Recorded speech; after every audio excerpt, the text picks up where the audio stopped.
Good morning, good afternoon, or good evening. This is Pamela, and you are watching Pam Entertainment TV. Listen, this has been, 8 weeks? You see how frazzled? Y'all see how frazzled I am?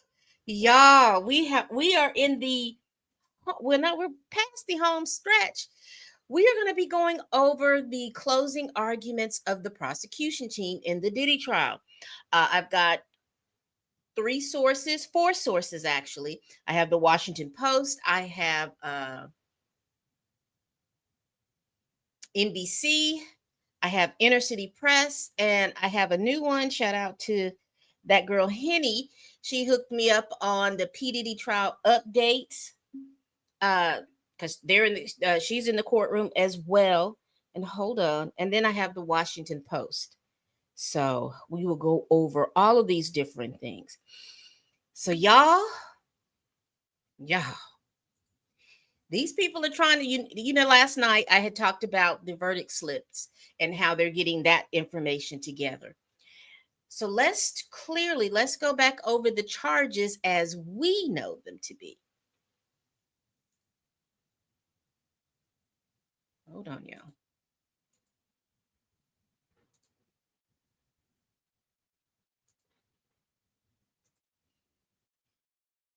Now, these are the charges under the RICO: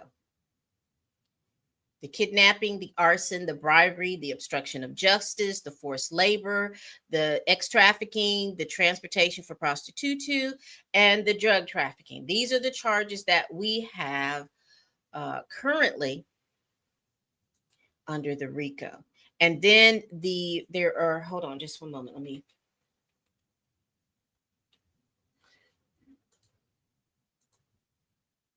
So these are the charges under the RICO charge. Then we have, I'm bringing this to stage. Then you have separate charges of 2 counts of the trafficking by force, fraud, or coercion. Then you have two charges of transportation to engage in the prostitution. So this is what the prosecution is working with. Now, as I told you all before, it is the job of the prosecution. When they first did their opening statements, they presented us with this puzzle, and they threw the puzzle pieces down on the table, and they explained to us that they were going to take these puzzle pieces and put them together so that we can then see the charges. We could see the charges. We could see who the players were. We were going to match the players with the charges and the people and the witnesses and all the testimony. Their job was to do all of that so that we can see. Now, as I said to you all before, this is not Perry Mason. This is not Law and Order SVU. This is not Matlock, Murder, She Wrote, or any of those things where there is that gotcha moment or this aha moment that you're going to see. They look at them trying to put together a 1,000-piece puzzle, and they're supposed to give us that image to where those puzzle pieces fit and how they fit. Now, it's up to you to realize, or it's up to us to look at the information, because we are the alternates jury. We moved up a spot since they got rid of juror number 6, okay? But we were supposed to look at those pieces and then come up and then look as where the prosecution is putting those pieces. And we're supposed to look at that puzzle piece, however it comes up. For some people, it's only a fourth of the way done. For some other people, it's halfway done. Some other people, it's for 3/4 of it done. And some people see the whole picture. I see probably about half and 3/4. Somewhere in there. I can see where it's going. I can see all the information. I just don't have that little piece right here to bring me to this. So let me tell you, for me, where I am. Yeah. Now, let's go back here and this is under the RICO. Now, if you look down here, 13F, 13G, these two sections right here. I don't know if you can see me point to this, But these two sections right here, 13 F and 13G, you notice that they are pulled out and they're separate charges within themselves. You all notice that they're separate charges. So if the jury finds them guilty on count 2 and either count 2 or count 4 or count 3 or count 5, if they have those two things in there, this is proven. Because again, they only need 2. They only need 2. Now, as I told you all last night, they wanted to make sure that the judge put in some certain type of language. Number one, the language for the trafficking is just because they were willing participants in the beginning doesn't mean that they weren't trafficked. Number two, they wanted to make sure the same thing with the forced labor in regards to Mia and Capricorn. Just because they were willing participants in the business and doing the things, even though some of the things that they knew were illegal, doesn't mean that forced labor did not happen. And they wanted that type of language. The defense is wanting some kind of language in there discussing because their defendant Diddy known that he was a little way out there using the mood enhancements substances. They're wanting that be part of their defense. So they say that, hey, he was hired than Cooter Brown. He didn't know what he was doing. He didn't know what he was doing half the time. So they want to be able to use that as a particular excuse. Hey. Thank you for watching. Look forward to spiritual messages. Good to see you. So they're looking forward to those things. So there's a lot of little different things that are going on. And so what we will do now, I've got those charges. And so I've got this little thumbnail, this right here, this chart. Shout out to Nate the lawyer. He's the one that he made this chart. But thank you.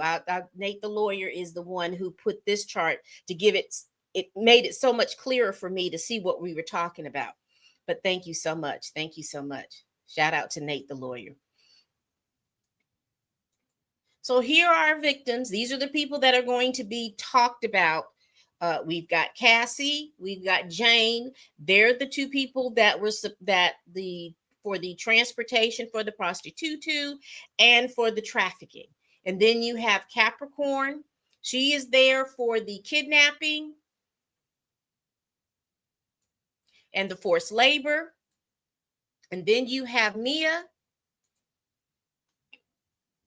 She's there for the forced labor. And I think she's there for the obstruction charge. Which one is that one? Yes, witness tampering. I think she is there for the obstruction charge. All right, let me get back here. So here they are. Here we go. So let's go into, because we're not going to be on here that long. I don't want to hold everybody up because I do know that there are lawyers on here that are going to be able to explain a lot of this stuff better than the rest of us can. I've watched a lot of the people that were in the courtroom.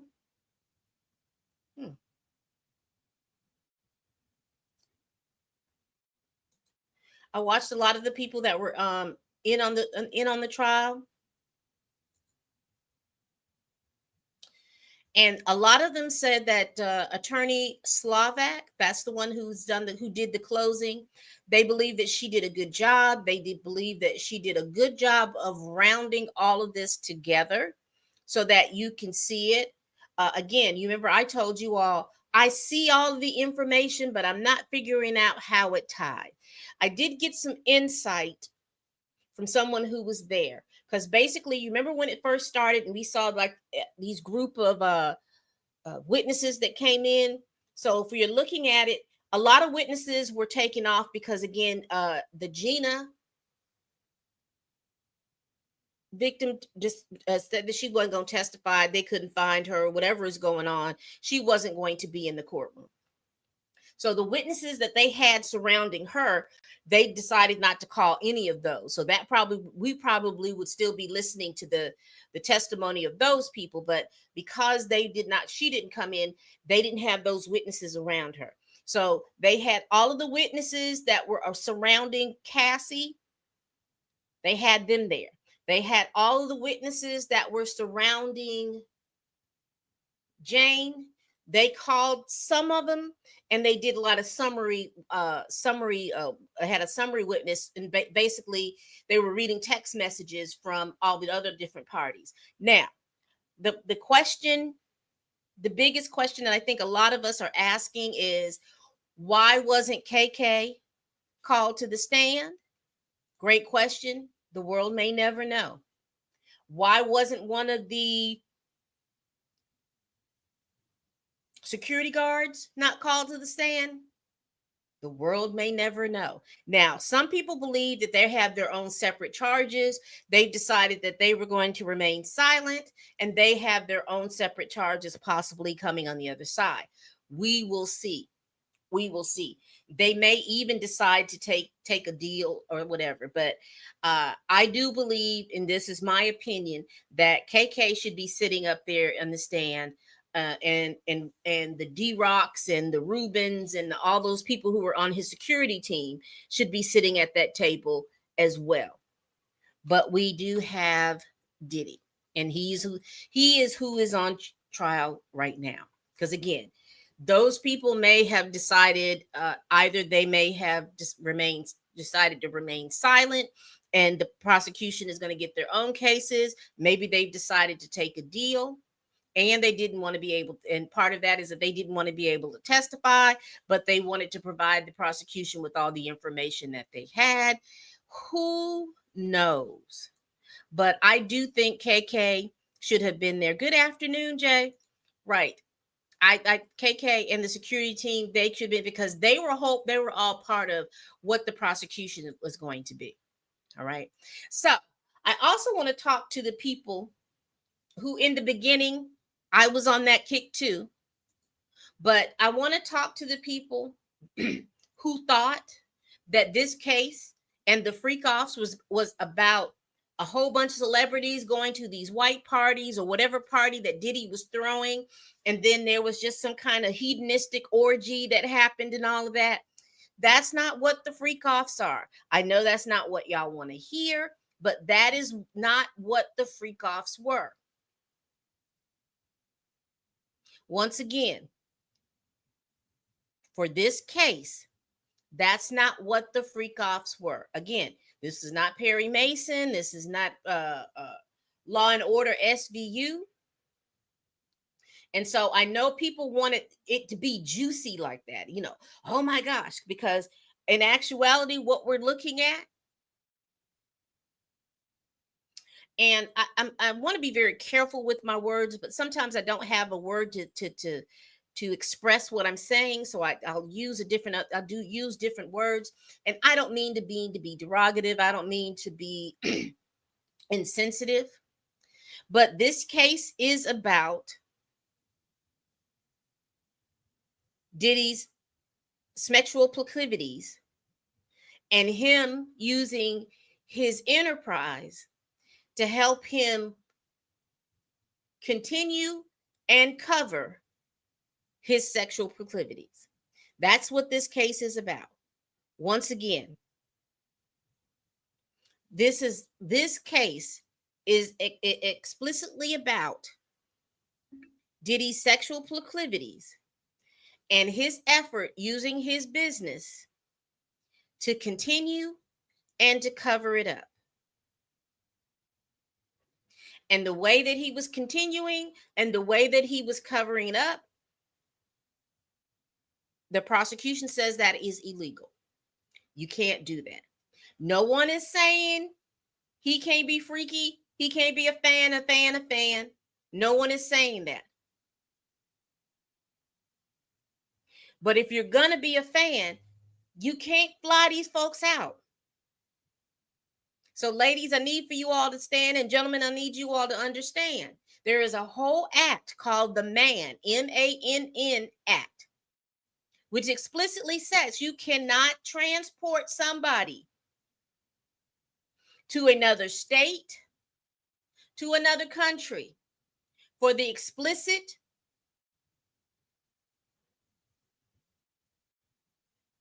for pay for play. And the pay for play is just as simple as paying for those hotels, paying for those flights. That's payment. Breaking them off a little change for something strange. There is a federal law that says that you can't do that. Now, if you stay home, I don't know if you're breaking any state laws. That's not my business. But there is a federal law on the books, and it's been on the books since what? 1910? Over 100 plus years. I'm very well aware of that law and the implications that came by about that law. But it still is on the books. So for those of you all that have the means to fly somebody out, you need to understand that you are breaking the law.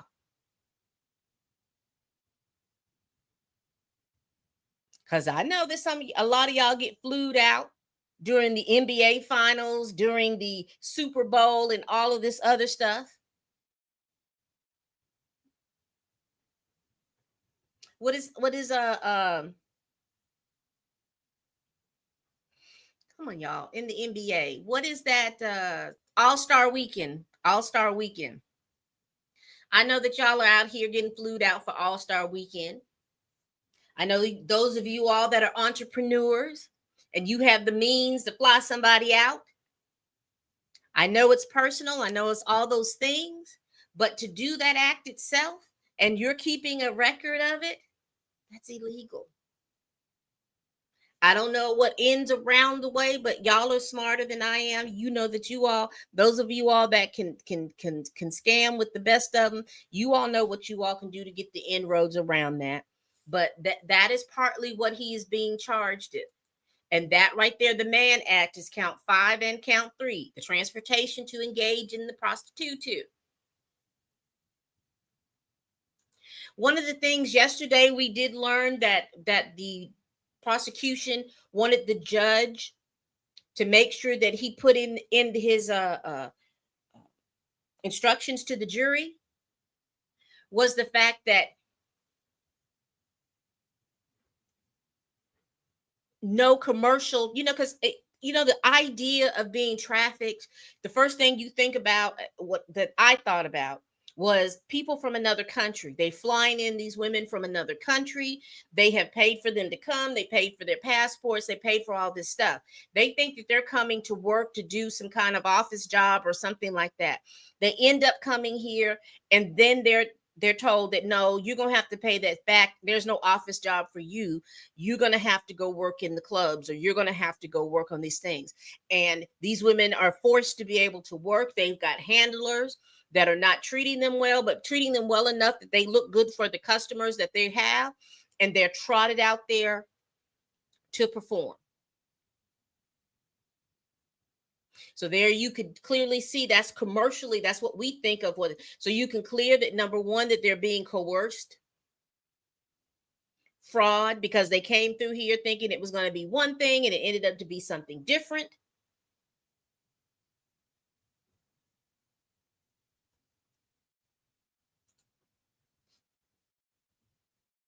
And by force. So the prosecution asked the judge to put in there that it doesn't have to be commercially. In other words, again, you remember I gave you the example about being flued out for the All-Star Weekend from Manny that you met at the strip club. And Manny want to take you to the All-Star game. But he know you do Lestrange for the change. And he pays for your flight. He goes to Expedia.com. He pays for your flight. He gets a good little bundle. your flight, your hotel room. Then he gets you over there. Y'all do something strange for the change, and then he pays you, breaks you off some money. That's illegal. I'm not here to argue with anybody about what's right or what's wrong, or I'm not here to go over, well, the YTE people do it, therefore the black folks should be. I'm not here to go through all of that. The law is the law. It says it's wrong. Now, if you've got issues with that, I need for you all as citizens, you need to lobby your congressmen, your senators. That's what they're there for, to listen to you all. If this is something, now one of you doing it, they may not even listen to you. But if you're in their district, there is a total of 80 you all watching my show, and make sure you all hit that like button, and also make sure you hit that heart, and whatever it is you do over there at Twitch, you do it here. You all need to be lobbying, because these laws, you can change these laws. You definitely can. Go to Schoolhouse Rock. Go on YouTube. Type in Schoolhouse Rock. There is a thing about I'm Just a Bill. Listen to what they tell you how to do it. Go ahead and get that done.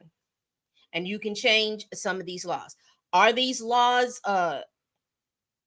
being used against a lot of success? Yes, it is. I'm not going to argue with you. But what I will say is that your ignorance of the law is no excuse.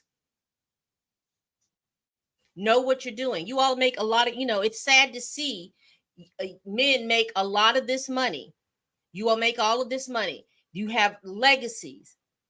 And if he is found guilty of this RICO, he has no legacy for his children to have. They are going to take everything that they believe that was part of this RICO. Everything. Everything.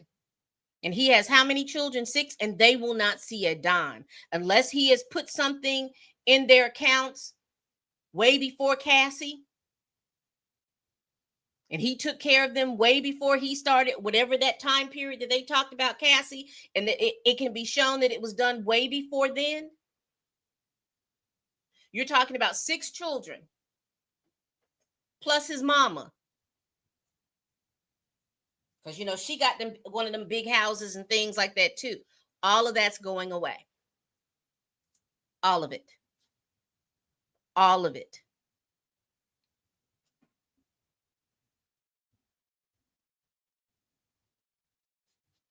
All of it.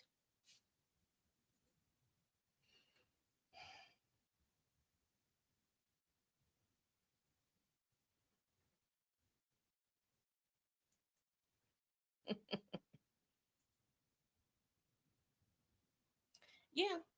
I mean, it is what that is. We just have to get on the thing. If you are going to be doing all these things, you should be sitting down. What's her name? Kiki Palmer. I just saw an interview that she did today. Well, she did the video. I don't think she did it this week, but she did it with Vogue. And she said that she had an opportunity to her mother had an opportunity to sit down with Brandy's mother and ask her, what's the most important thing that you should do, or we should get, or how do I go through this business, or everything like that. And you know what Sonia Norwood told her mother? Hire a lawyer. Get you a lawyer. Run everything by your lawyer. Your lawyer is going to tell you, hey, you do this, you might be violating that. You do this, you might be violating that. They're talking contracts. This is what's going on. So I thought that was the best advice. The most important person that you need on your team is an attorney. And I don't see that attorney anywhere near on Diddy's team. He may have had a rack of lawyers, but he didn't have one rolling with him like they should have been rolling. And he probably would have told him, you can't do this because you have witnesses to see that you're doing this. This is illegal.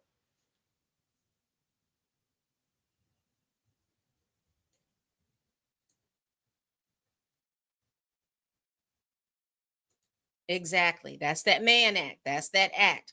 And uh, this was specifically, it wasn't, I won't say specifically, but it was used against black men of the time, particularly the black men up north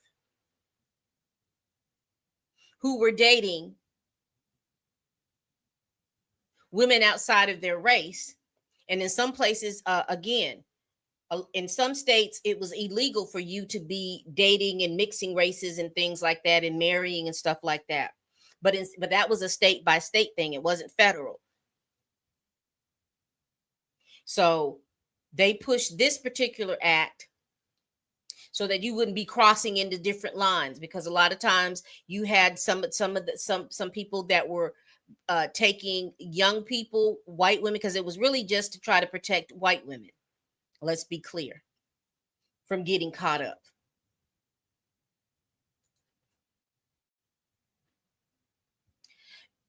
I don't know anything about with the minor, and that's another thing too. I think where we're getting confused about minors is the fact that there was a lawsuit filed right after Cassie, where a young lady said that when she was in college, so she went to college when she was 17, and she has a lawsuit pending about him.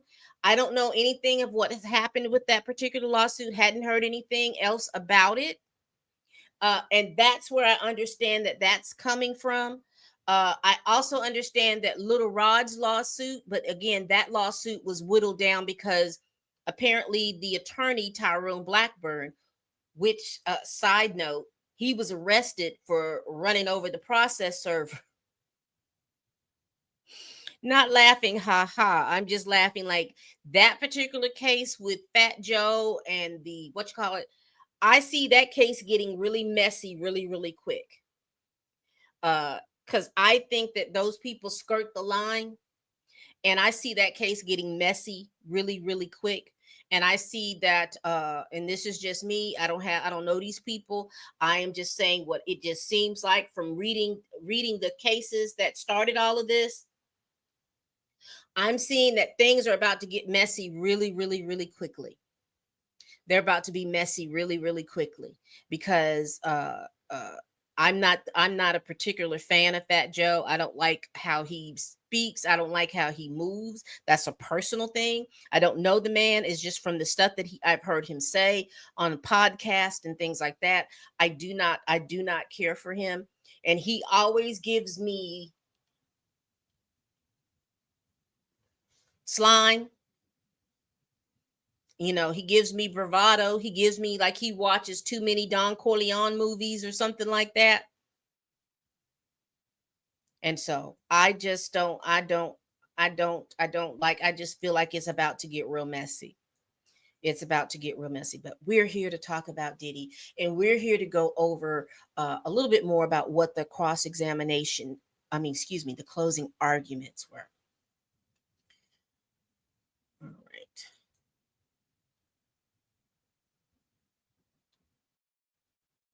And let me get down to the right.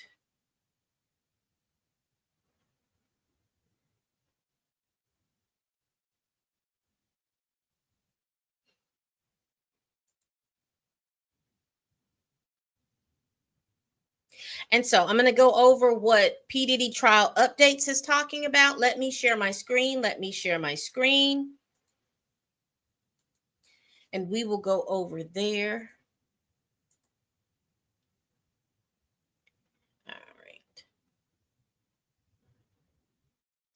She talked about today, and like I said, I do enjoy when people are in the courtroom. They give you the, because again, I think that the feds should at least let us hear what's going on. And I don't see why there shouldn't be anything about it being in the courtroom. But apparently, with all the stuff that was happening on this particular case, where they were showing pictures of stuff and things like that when they weren't supposed to, they do need to get someone in the audio visual department like you had back in school. Need somebody to be able to work that thing, because the prosecution's trying to work it is really messing it up. But they said today Diddy is wearing a light blue sweater over a white shirt. He placed his hand on his heart towards his son, calmly sat, rubbed his palms, thumbed through his beef case and poured water, his usual poise routine as closing begins. They also said that all of his children were there, and also a couple of his ex-girlfriends were there. Justin's mother, I believe, is there. I believe that Chance's mother is there, and I think the mother of his youngest child and that child was there as well, if I'm not mistaken. But let's continue.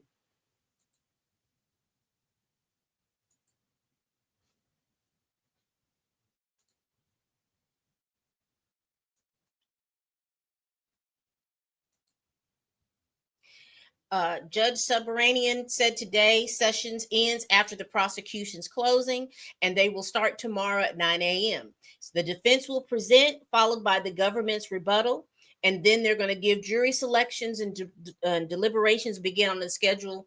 The jury will decide. So basically, if they decide that they want to come in at 8 o'clock in the morning, that's when they're going to come in. If they decide that they're going to come in every day at 10, that's when they're going to come in. It's just a matter of them being able to do what they need to do. So the judge to the jurors, he said, please give your attention to the party as they deliver their closing argument. And so then we have U.S. Attorney Slavic. Says, over the past few weeks, you've seen the real Sean Combs, the leader of a criminal organization. He doesn't take no for an answer. And as I hear that, the first thing that flips in my mind is that video that's going around about he's screaming on the phone, I'm a savage, I'm a savage, they gonna give me what I want, I'm a savage. And I know they couldn't show that in the courtroom because that would be divisive, but I remember that clearly. He's committed kidnapping, arson, forced labor, bribery, and the brutal crimes of ex-trafficking, considering two key moments. In March 2016, at the Intercontinental Hotel, he violently dragged Cassie back to what he called the freak-off. Now, I know a lot of people are talking about, oh, well, this case is not about DV. The DV in this case is part of the coercion. One more again for the people in the back. The DV, or the assaults inflicted onto Cassie,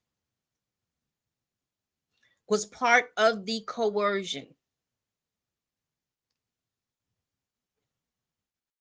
No, he will not be convicted in state court for it because the statutes of limitations has run out. The reason why it is applicable here, because an incident had to have happened between 5 years of the discovery of the mess. So when Cassie filed her lawsuit, and then the feds looked at it, that triggered an investigation. Then when they did their investigation, they discovered Gina, they discovered Jane, they discovered Mia, they discovered Capricorn Clark.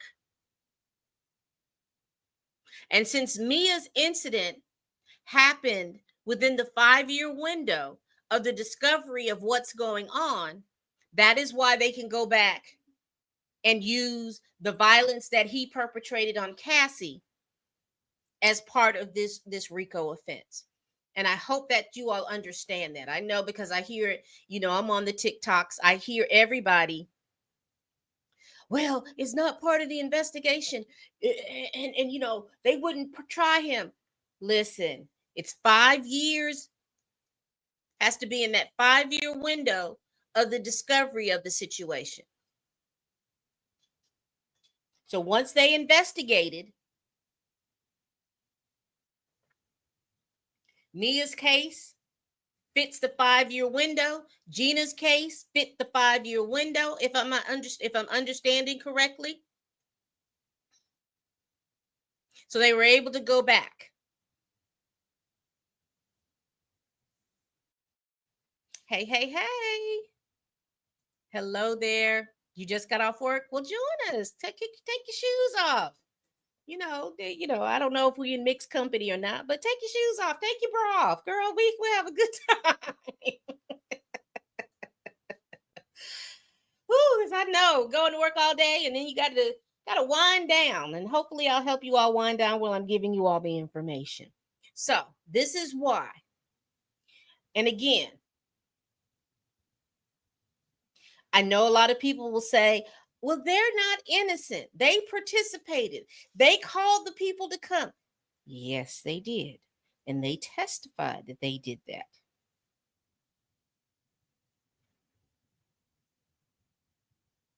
But that's not absolving him of putting that girl's head through the between the washers and the dryers. That's not absolving him of applying them with drugs. That's not absolving him from transporting these people from one state to another, from New York to Los Angeles to Miami to Turks and Caicos to somewhere in the Bahamas, back to Los Angeles, in Atlanta.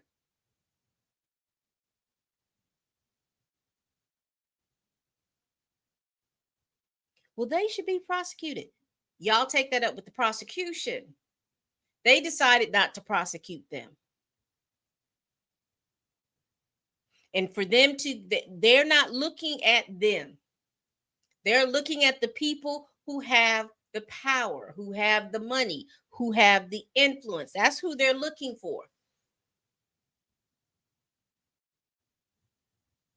Diddy is the big tuna, the swordfish, and they are tilapia. They're not trying to get to them. They're not trying to get to them. All right, let's continue.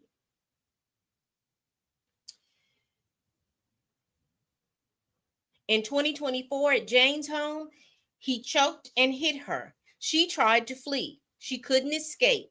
Those weren't isolated incidents. They're chapters in the same story, a story built on silence, shame, and fear.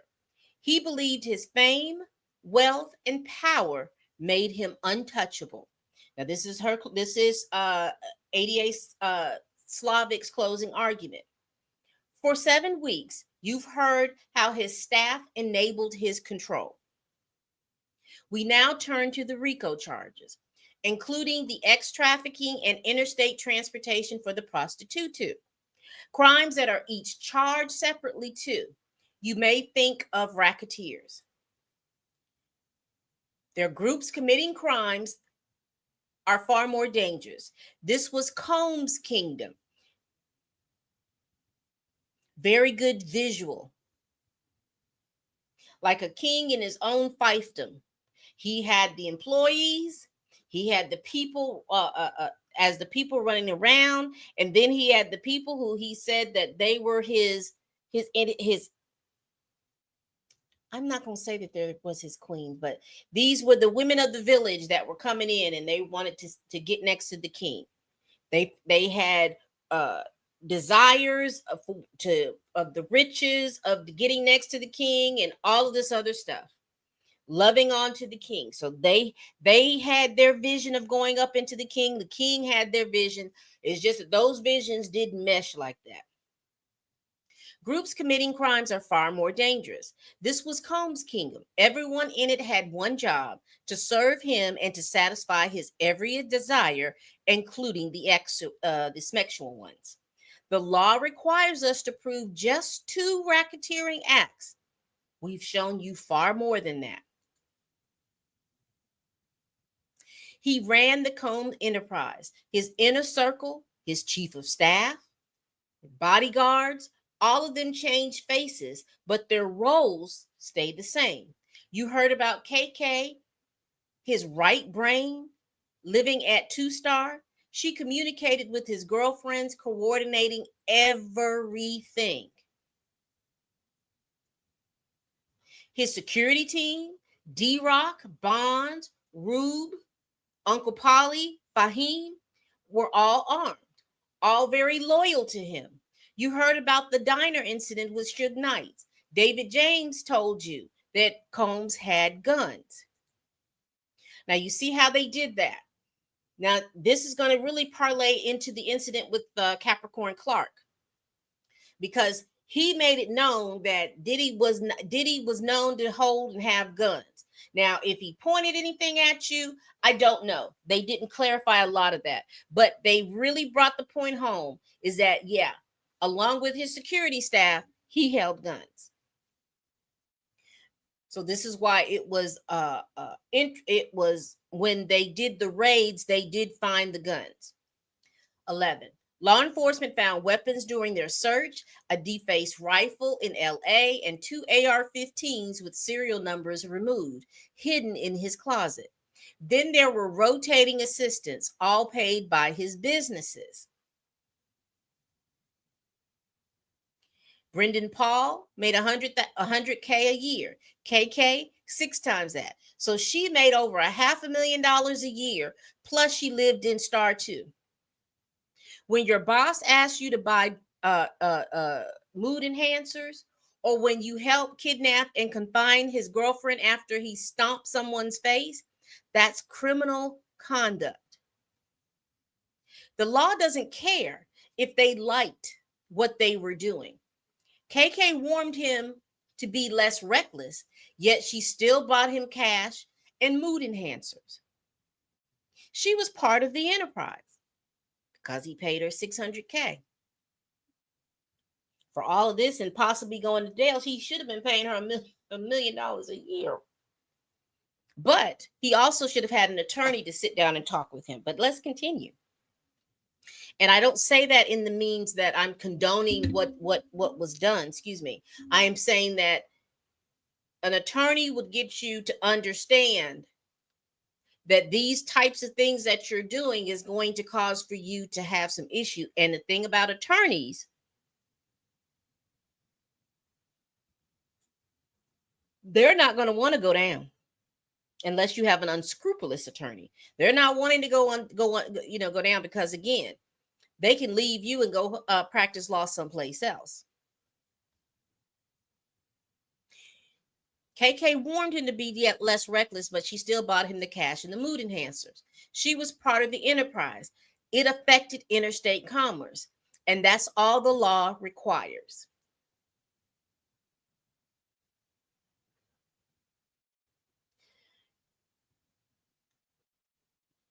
Minimal is fine. Sean Combs didn't just benefit from the enterprise, he ran it. He was the boss. The common thread: the racketeering acts, mood enhancers distribution, kidnapping, arson, bribery, and the facilitation of trafficking of Cassie and Jane, and forced labor. These are the again, what they're pointing out right here. These are those RICO charges: kidnapping, the arson, the bribery, the forced labor, the trafficking. That's what she mentioned right there. Let's continue.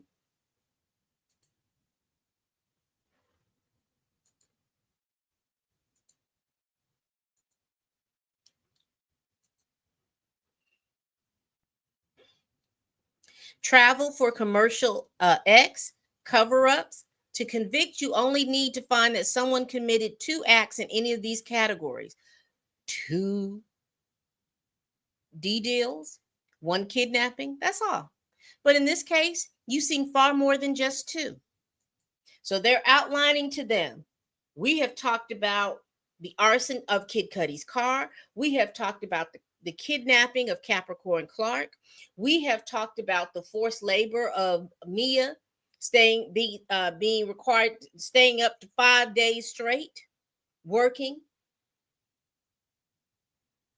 We've talked about the trafficking and transporting of Jane to all these little different places.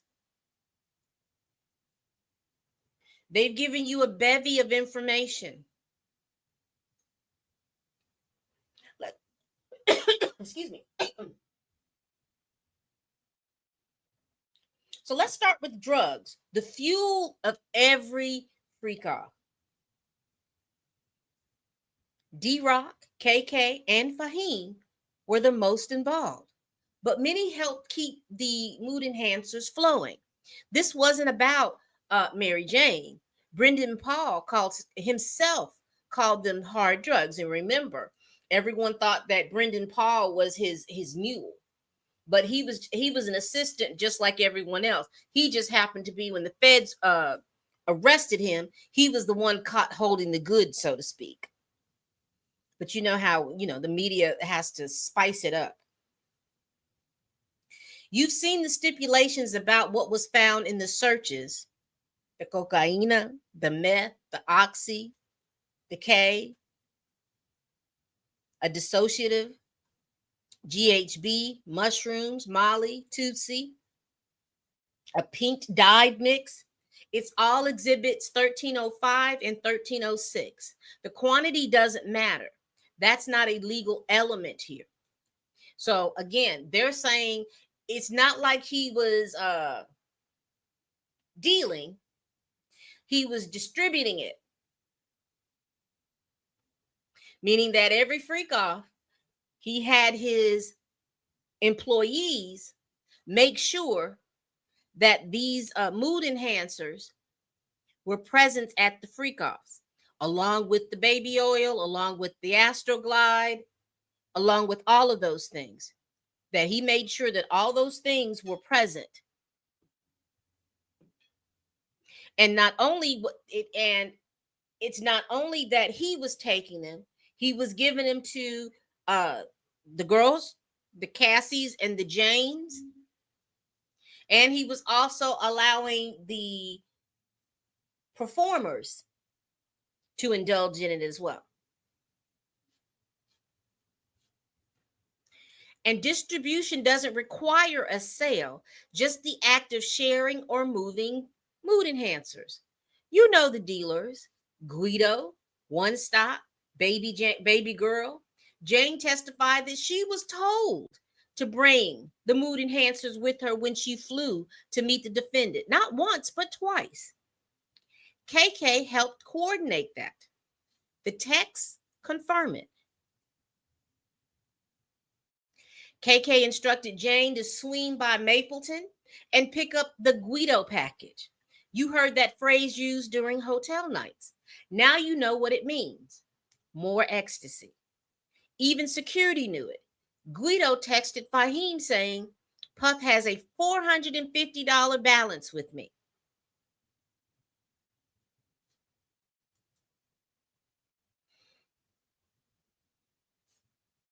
Brendan Paul requested $780 for personal Gucci items. Now, if you're not familiar what the Gucci items was, there is a Gucci hand satchel that he carried around that had the cash and all those mood enhancers that we listed up above. They were also in that package, and it was usually carried by security. It was carried, if it wasn't carried by security, it was carried by a personal assistant, or it was handled by Puff. But usually Puff would put it off on someone else. And that's again how Brendan got caught up at the airport when he was arrested, because he was the one carrying. Puffy wasn't going to carry it. He had his employees to carry it. I guess he figured, I pay you $100,000, you gonna carry these.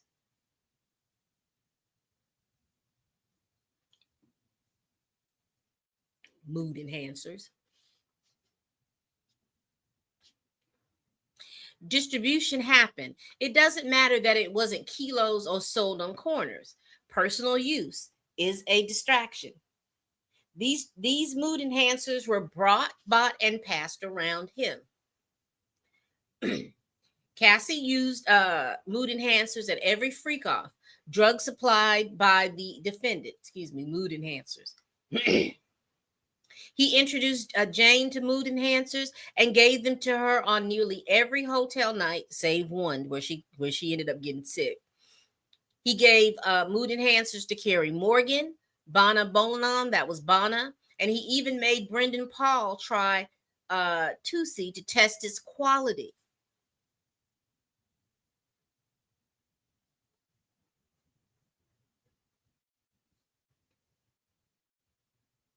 D-Rock would text One stopped saying, "Need to see someone for bro," meaning Combs. Guido asked Fahim to cover Combs' debt. KK knew he was distributing the mood enhancers to women for what they called the Wild King Nights. And you notice, is it me? But don't you notice how he has rebranded these nights with particularly the women that he's with? Because I'm assuming that, with Cassie it was the freak offs. Now again, Gina didn't testify, but I'm quite sure they were called Wild King Nights and Hotel Nights with her and along with Jane. And you remember all of that rebranding happened around 2021 when he became Brother Love.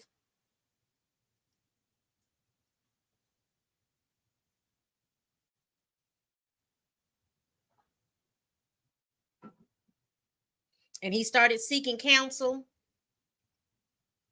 Did y'all see that video with Oprah and TD Jakes? They're doing some kind of it was some kind of conference it looks like they were at, and they had to mention, well, I didn't party with Diddy.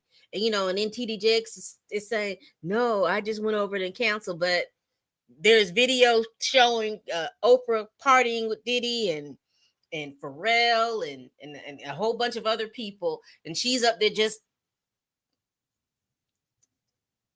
why do you, there is no need to lie. Just say I went to a party.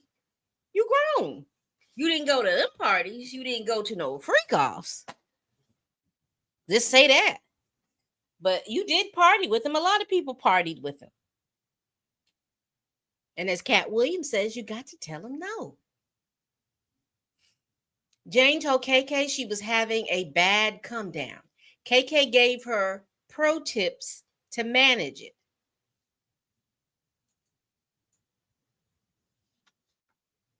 Let me get y'all out over here.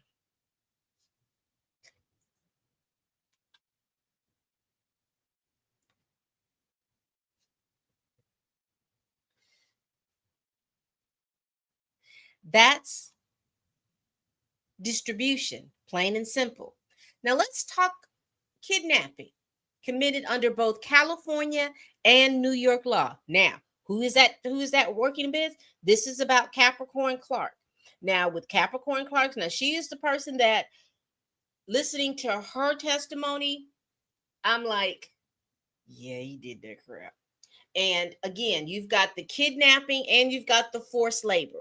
Now you all are saying, oh, well, Pam, even after all of that, she was calling him for a job. Yes, she was calling him for a job because he had blackballed her everywhere else. Everywhere where she thought she had a job going on, it never went through fruition. And they have defined that forced labor also looks at the fact that if you are keeping someone from getting a job by the blackballing. So let's continue. Now let's talk kidnappings committed under both California and New York law. Take Cassie. Bonds made sure she didn't leave. Now let's get back to that. You remember the time that they had testified that they were coming back for some party. Diddy got mad. I don't know if he made her call her parents. He made her call somebody. Then he was assaulting her in the back of the car, stomping and assaulting. She gets out of the car. She's running. I think one of the security guards was preventing her from leaving, or it was something happened. Well, anyway, Diddy got hold of her again, and he beat her down to the point that she had all these bruises and cuts and everything on her face. And they took her to a hotel room. And she had to stay in that hotel room until she healed. She couldn't leave. She wanted to go with her mama. Everybody was like, no, Puff says you can't go nowhere. The defendant called Cassie SLUT and stomped on her face. She was disfigured. Great use of wording, disfigured. Roger Bonds caught her and dragged her back. Combs forced her to the London hotel on Sunset so no one would see her. She wanted her mom. He said no. Cassie never consented to being held at that hotel because you remember he had her in that hotel. And people were like, well, he did buy her things.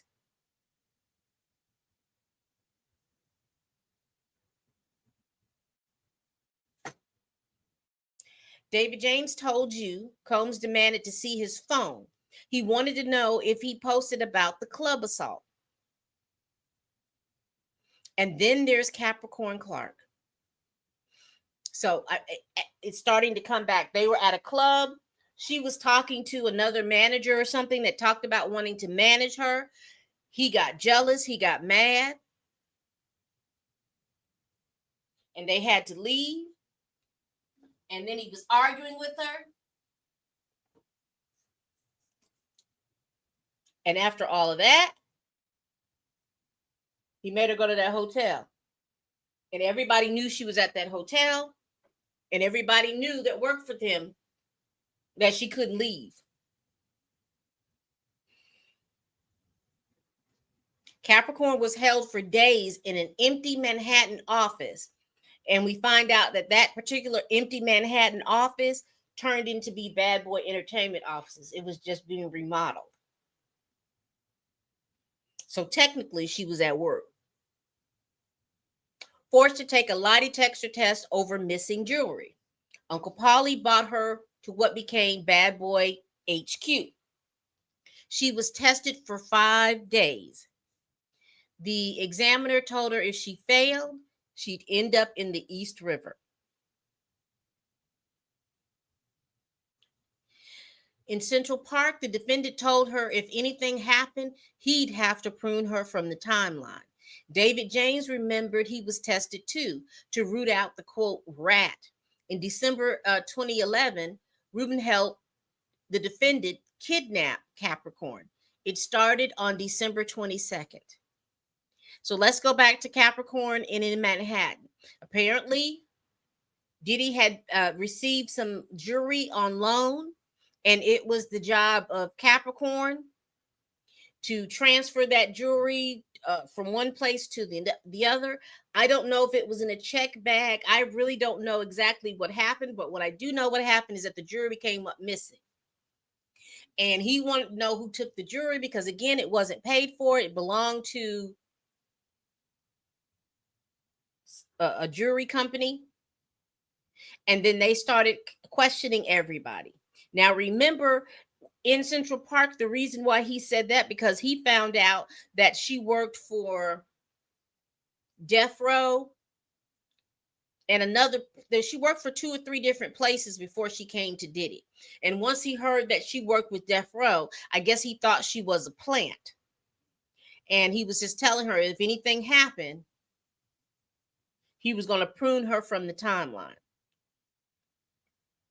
Combs pounded on her door with a gun. He was out for revenge. He told her to get dressed. We're going to prune Kid Cudi from the timeline. He drove her to Kid Cudi's home with a gun in his lap.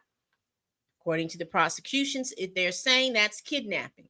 He transported her a significant distance. Now, I will tell you this, and I don't know if she's gonna press the point, but it's my understanding that she lived in a gated community. You had to go through a gate before you got to her home.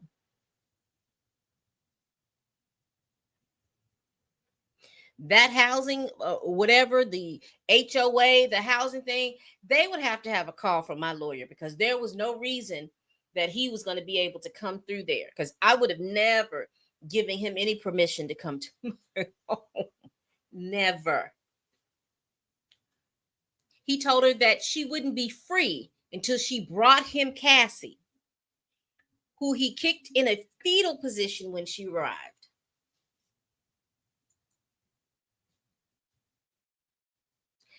Cassie testified to this. That same morning, the officer responding to the 911 call saw a black Escalade registered to Bad Boy. Because you remember, Kid Cudi called the police because he was going to go over there willy-nilly. And then he realized, this is Diddy. And there are rumors that Diddy possibly pruned or had Tupac pruned from the timeline. I don't think I'm going to be the one just to go. I'm going to call the police and have them to meet me there. And so that was showing that the timeline would show that Diddy in his car and all that was there by the time that after Kid Cudi called the police. So I think the police got there before Kid Cudi. It says weeks later, on January 12, 2012, Kid Cudi car was on fire. Arson. Someone cut a hole in the roof and dropped a Molotov cocktail. Now, we're not saying Combs cut the hole. He didn't even buy his own suit. You heard in the voice notes. So in other words, they're saying he didn't physically do it, but that man didn't go out and do nothing. He told everybody to do it because remember, this was Combs's kingdom. Combs did say he'd blow up Kid Cudi's car. What are the odds? He says it, then it happens. The coincidences pile up. He and Rube were nearby weeks before. Cudi drove that same Porsche that got the Molotov cocktail thrown in it the night of the trespass. They said, what's the odds?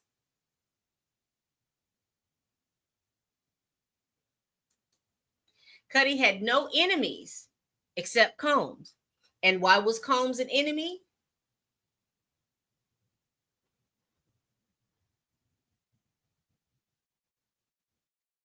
Because he was dating Cassie. Now, I know. Pam, Cassie had the ability to get up. Yes, she did. She surely did. But every time she did, or she tried to free herself, he'd pull her back with the violence. With the violence. That's why the violence is so important. I know a lot of people want to say, well, it's not a DV case. It's not. It's a racketeering case. But you use the violence to pull her back.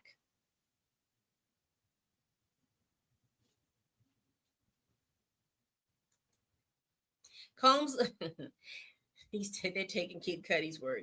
Kid Cudi had no enemies except Combs. D-Rock later brought Cudi to him. Combs looked like a Marvel villain. And years later, he apologized.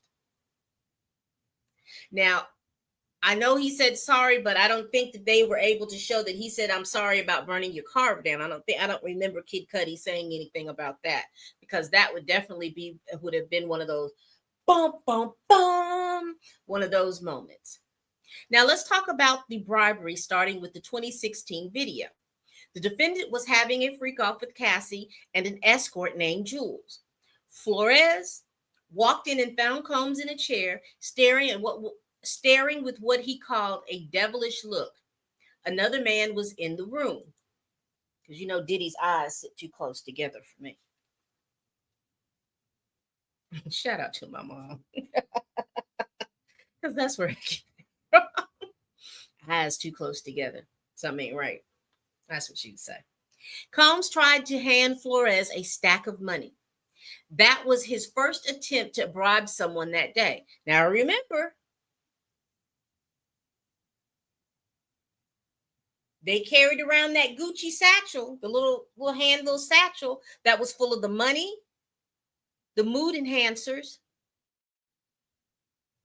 the baby oil, and the Astroglide. So it's been shown that he would have had that money on him, because it's been proven by several different people, by 2 assistants, by Mia, by Capricorn, 4 assistants, by Cassie, and by Jane, that was carried around, and the things that were in that package. So let's continue.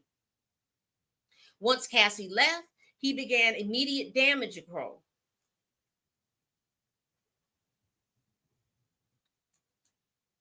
The defendant called Cassie over. So we missed something. The mic went out. Okay. Because you remember during this particular time, KK kept calling. The Intercontinental kept calling. And they were able to meet up with someone. Now they didn't realize that Flores had recorded the video that was on the hotel server with his cell phone. They didn't realize that had happened. What they were worried about, because they didn't understand and they didn't see that had happened.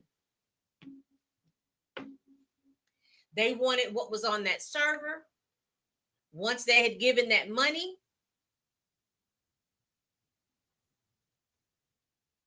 they were cool. But let's continue. The defendant called Cassie over a dozen times. Text says, calls me, cops are here.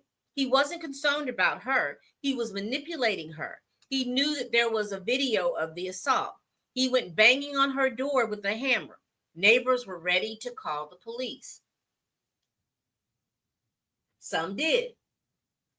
Carrie Morgan had the LAPD officer's card. KK coached the cover-up. Say you had a fun, drunk night. She called Eddie Garcia. He said no. So KK went in person. Eddie refused to show her the video, but said off the record, it's bad. Because remember what I just said, they called, KK called several different times.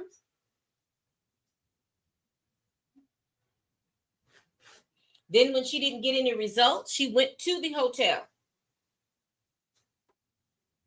And then he kind of bartered with her.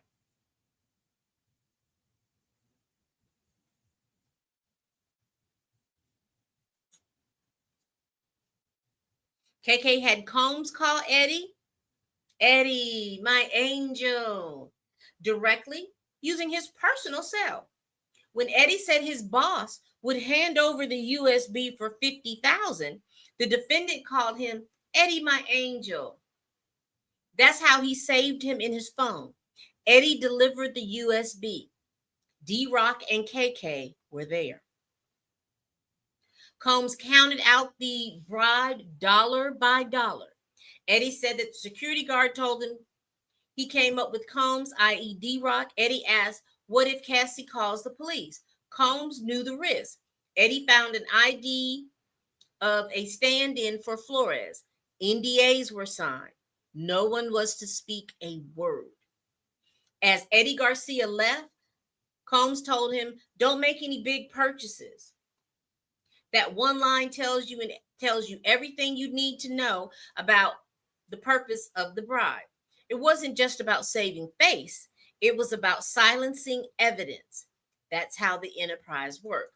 Now, I know a lot of people were saying, well, since she didn't call it in, since she didn't call the police, there was no crime.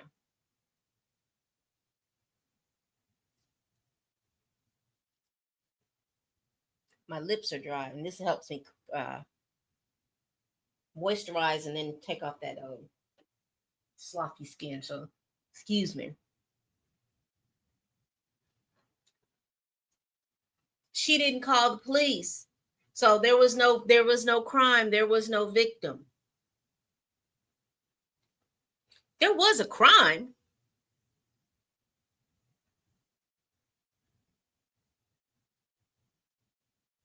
So much so that Diddy paid for the image to go away. He paid Eddie, his angel, and Eddie's manager to go away. What they didn't realize is that Flores had a copy. And I am telling you, that is why he didn't settle with Cassie. Because he knew he had just, in his belief, he had destroyed all the evidence. But again,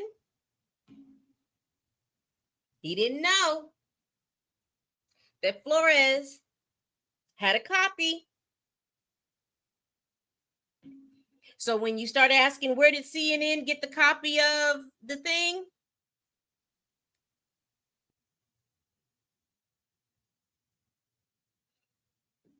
Did they get it in the raid? No. He had destroyed it.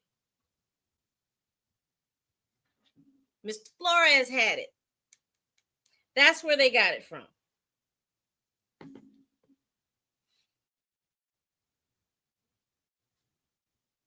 Shield, that's how the enterprise worked. Shield the defendant. Protect the image no matter the cost. You can find that Combs' criminal enterprise helped him to commit trafficking of Cassie Ventura and of Jane. Both women were forced through threats, lies, drugs, and violence into having intimate relationships of the physical kind with male escorts. This is not about criminalizing dysfunctional relationships. Oops. This is about criminal behavior. And no, the law does not require Cassie or Jane to have screamed no or to have had physically run. Coercion doesn't always look like chains and cages. My goodness, today. Now, that's one of those situations where you say, let them cook. Because that's very clear to the jury. Because everyone had that, everyone has these questions. Well, if she didn't do, she could have ran and she could have done this and they could have done that. Why did they didn't do all of those things? Those are those things that we require from perfect victims. A victim doesn't have to be perfect. A victim can be part of the problem themselves. But they're saying, and I'm going to read it again. And no, the law doesn't require Cassie or Jane to have screamed no or to have physically run, but we did see Cassie do that. Coercion doesn't always look like chains and cages. Sometimes it looks like control, manipulation, and fear. And then she shows the jury images. And it's 27 men. That's how many the defendant hired to have intimate relationships of the physical kind with them. This is what power used for abuse looks like. I know. For those of my data, that just shows that they're 304s. I knew you were going to say that. We're going to continue. Jane's trafficking charge isn't based on a single moment. It's the result of a years-long pattern, fraud, coercion, and eventually force. Because you remember, it was the opposite with Cassie. It was fraud, force, and coercion. That's what the defendant used. You have 3 clear-cut hotel nights, September 2023, October 2023, and June of 2024. And those, I believe, were the nights where she said that, he had promised that they were going to spend just one-on-one time. And then the next thing you know, they're in the middle of a freak off.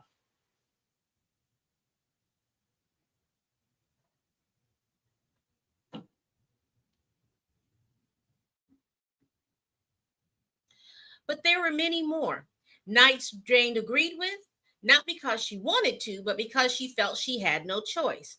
When their relationship began in 2021, it looked like love, but it was something else. Classic love bombing.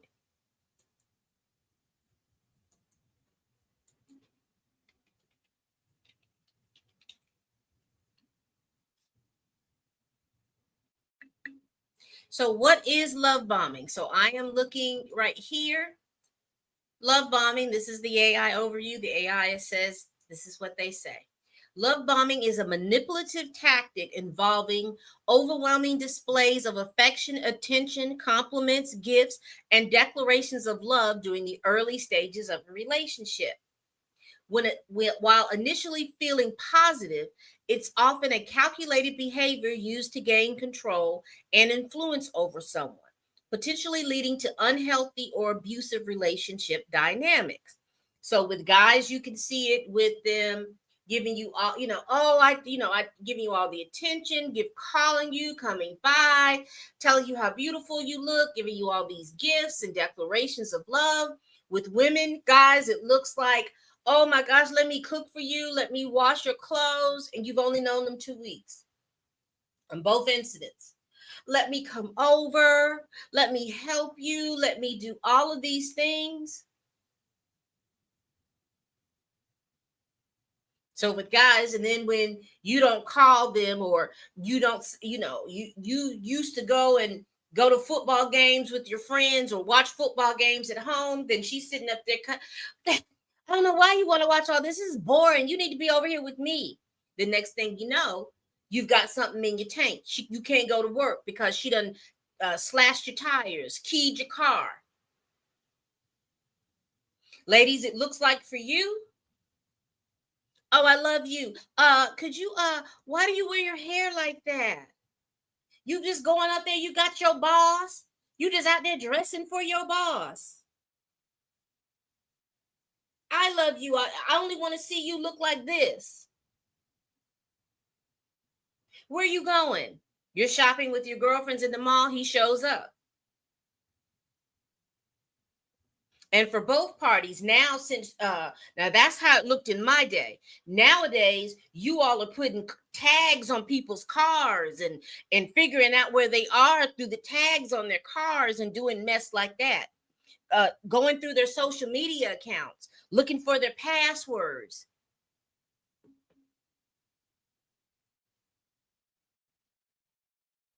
That's what that looks like. So we won't be in here being obtuse about what it looks like.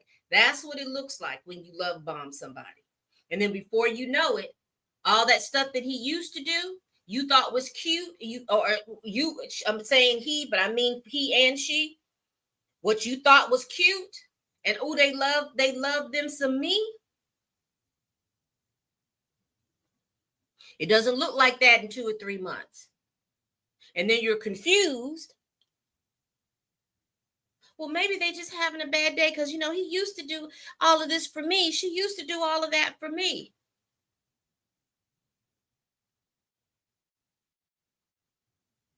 You have your birthday party.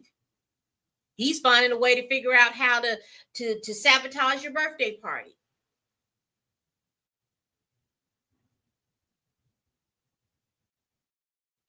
You're at your job, guys. Y'all having a party because let's say that you have made a employee of the month, and they're having a party, and you work around other women, and they're congratulating you. And then she causes a scene. Why is she trying to talk to you? If you come up on my man again, I'm gonna cut you. Now, again, I'm only speaking how that looks in my day. You all just take and extrapolate how it looks in 2025. Prosecution says he groomed her with gifts, affection, and attention, and then control. And after that came the freak offs. Because remember, she lived on the East Coast. Now, I know that Jane was from the West Coast, but she was living on the East Coast. He gave her all that affection and all that attention. And then when he moved to the West Coast, because that's where his children were at the time, because I do believe around that time or after that time, but Kim Porter passed away in 2018 or 2019. So he had moved over that way, and then she followed. Jane told you herself, her first hotel night felt like opening Pandora's box. What began as excitement turned into a pattern of pressure, manipulation, and fear. And all of that during that love bombing situation, he was always asking her, would you be willing to take it to another level? What's your fantasy? Now, I know we're talking about men and women with means, But I will tell y'all quickly, you ladies are going to learn. Stop giving men information because you're giving them information to use against you. Fellas, stop giving everybody all your information because you're giving them that information that they're going to use against you.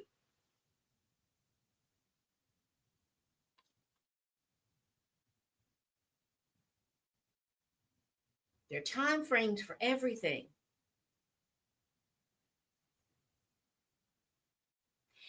Prosecution says Jane told you her first hotel. Okay. Once it was open, she couldn't close it. She tried to resist, but the coercion didn't stop. We showed you the grid of 27 men, 9 rows of 3. These are the men the defendant hired for the freak offs and the hotel nights. These are the men who had intimate relations of the physical kind with Cassie Ventura and Jane while the defendant watched, filmed, and directed. He lured Jane in with promises, trips, shopping, glamour. But those are just lies. Lies he told to keep her participating. In April 2023, he began paying her rent. That gift, it quickly turned into a weapon. When he controlled her rent, the coercion picked up steam. Every time she resisted, he threatened to cut her off financially and emotionally. She didn't feel free. She felt obligated. She did the hotel nights because she feared the consequences if she didn't. In August 2023, Jane resisted a hotel night, this one involving 3 entertainers. And what did Combs do? He sent her a voice message, and I believe they played it. It says, you heard it for yourself. Ain't nobody threatening you. You better get on your job. You got me on my job.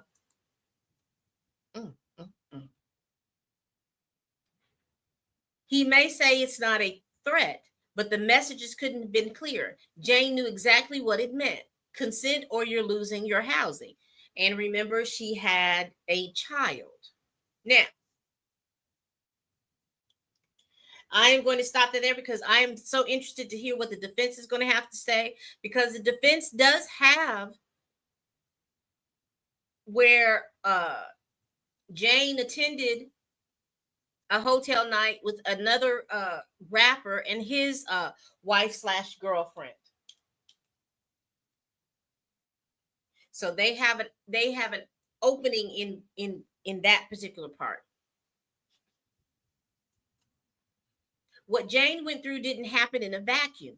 Her experience echoed Cassie Ventura's lawsuit. Jane knew it. She had already been saying the same thing for months. She texted the defendant after the lawsuit dropped. She says, I feel like I'm reading my own actual trauma. This was actual exploitation you framed as love for your sick fetishes.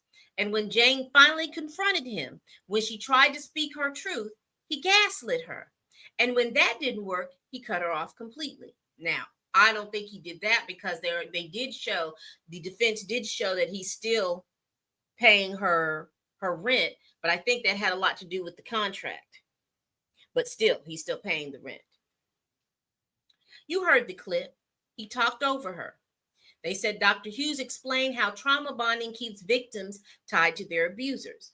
Jane often felt like the defendant never truly listened. She said he dismissed her pain with just move on. Now, we heard that before. Not laughing, ha, just laughing that I had just thought about something. Shout out to Armand Wiggins. I watched his show one night, and he was talking about how Cassie was describing the things, and she was talking about how, she had the UTIs, the BV, it was burning and hurting down there, and that she was in a recording session, and she said that she couldn't sing like she wanted to because she had all these sores in her mouth. And the way he said it tickled me, but that's what made me just deal with. But all of this, Jane talked about being sore. Jane talked about having the UTIs and the BV, and she talked about being sore. And she also talked about he wanted her to have piercings. on her nipples, and that never healed. And so she had to get those removed.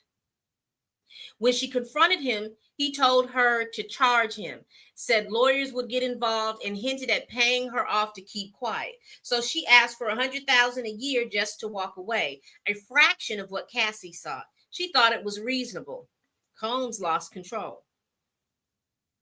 Jane refused to lie for him.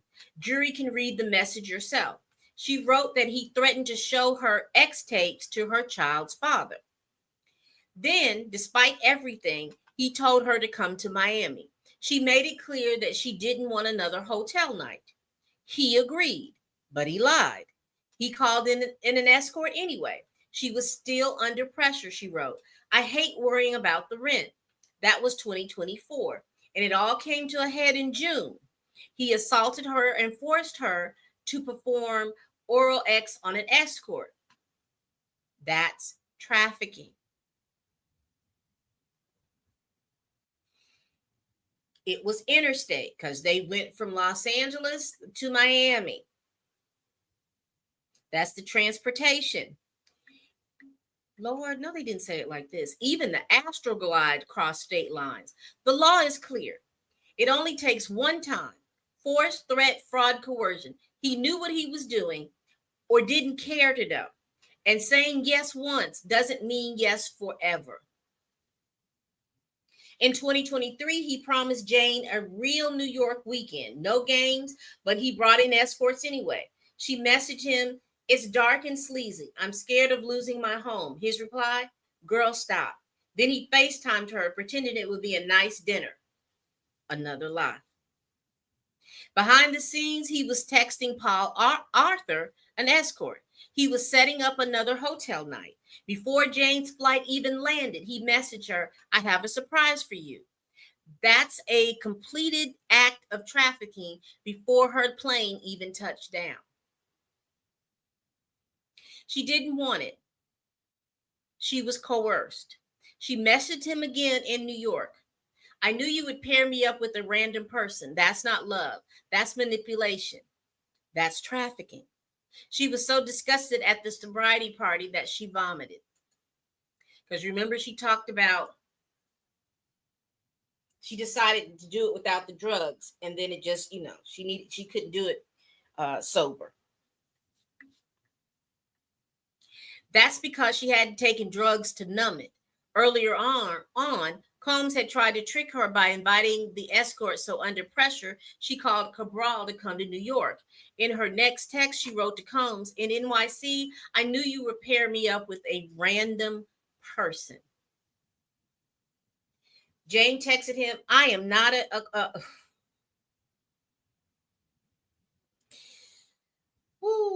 I am not a peace star. I am not an animal. I need a break. His response, let's spend the day together. No strangers. And that's what's key. No strangers. She replied, you'll love bomb me. She knew the cycle, affection, control, and then the same pattern again. When the affection didn't work, Combs used pressure. The house. Are you going to let me into our house? He texted her 8 times. Then he claimed he was sick, that he needed her. So she gave in. She went and ended up having X with 3 men. This time, there were no drugs.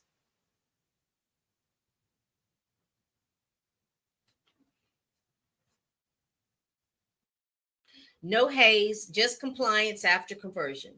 Even after she vomited, he said, get back out there. In 2024, it happened again, but this time in Jane's own house. 3 months after Homeland Security searched his homes, he used her home.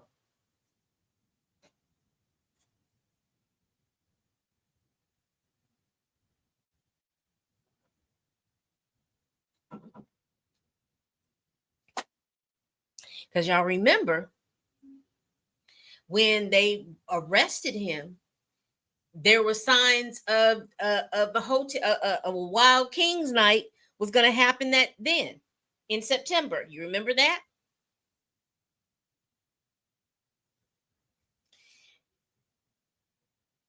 Because by that time they knew that the feds was looking for him. By that time, they knew that the feds was looking for him. So I don't even understand why you would continue in that manner when you know that the feds was looking at you. They were supposed to have a normal, fun date night. They drank, they argued. Jane pushed his head into the corner. He screamed at her. She told him to leave. She ran, slamming doors behind her. He kicked down 3 doors. You've seen the damage. Here's one on the screen now. And so they said it's not visible to the public gallery. She ran without shoes. She hid, but he waited. Jane struck the defendant in a response. He punched her in the face. You've seen the photos. He dragged her by the hair, forcing her back into the house. Jane grabbed his phone and called the other woman, shouting in desperation. Who was the other woman? Who was the other woman? I'm going to have to go back.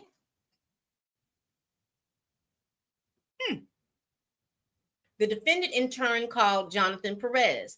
Then it escalated.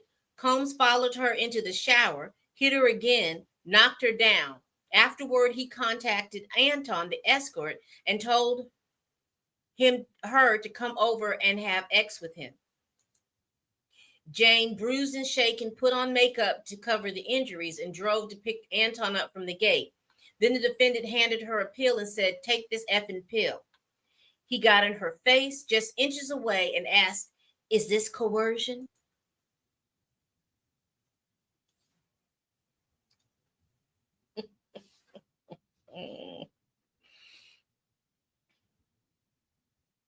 He was mocking the very law he was violating. Now remember,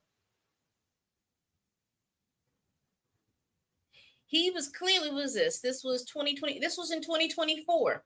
So he clearly knew, because remember, and I guess we're going to get to that. You remember with Mia's testimony, she said that he had called her and kept calling, wanting to talk with her. And D-Rock was the one that she answered the calls for, because they were calling, trying to figure out who she had talked to and who she didn't talk to.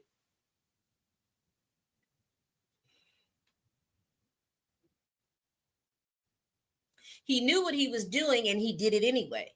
Jane said no, and she didn't want to have sex with the escort, but he ignored her. He wouldn't accept no. So Jane complied. She performed the oral on Anton until Anton released himself. The defendant told security to bring payment for Anton, but they didn't have the cash. The next day, he handed Jane the money and made her send it. She Ubered the bag of cash to Anton herself. That's not consent. That's coercion. In December 2023, Jane reached out desperate for help. She texted Christina Coram, KK, the defendant's former chief of staff. Her message was raw, painful, and terrifying. "He just threatened me about my tapes." And that's another thing, ladies and gentlemen. And let this just be my old school ways. You don't allow people to have this type of ammunition against you. If they say they got to tape it, then you need to sit on the side of the bed, pull them drawers up, put that bra on, put your clothes on, and get on up out of there. Now, if you all are into that, then you have to understand the consequences that come from that. Because y'all break up and whoever owns the tapes is pissed off with you. Not in every state it's a crime to put your stuff all out here on the internet.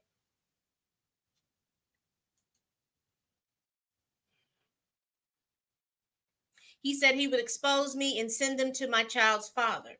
She told Coram that those tapes showed her heavily drugged and performing acts at his request.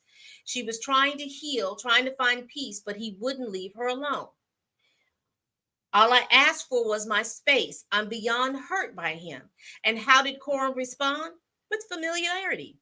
She wasn't shocked or confused. She simply says, "I always tell him all the time just to give these things space." Otherwise, we end up in a situation like we are in now. Jane didn't want to involve her, but she was afraid.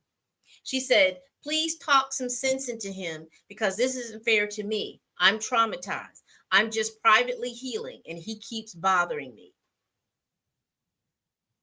She made it clear those were tapes of her heavily drugged, doing things that she was told to do over the span of 3 years. That's not consent, that's exploitation. And now he was using those same tapes, see, to control her. This isn't about a breakup. Y'all get caught up in these types of situations. The one thing that this is showing you all, this is what happens in those types of situations. You're wanting the money, the fame, and all that other stuff. But for some people, this is the price that you will pay. Now all your business is all out here in the streets. People are calling you names. And ladies, I understand all this other stuff, but it is not a world that is fair to us. Everything is going to be our fault.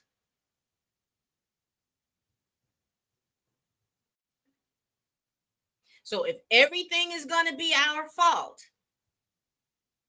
then it really requires us to be very clear about these people that these people that we are dating, understanding their intentions. And that does mean no sex with these people.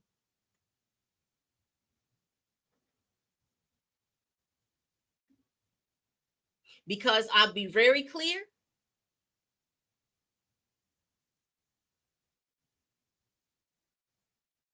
Six times out of 10, that's all they want from you in the first place. So they're going to tell you anything you want to hear. And here's the trip up. You give those men that are there just there to get betwixt your legs, you give them all the information and ammunition that you need.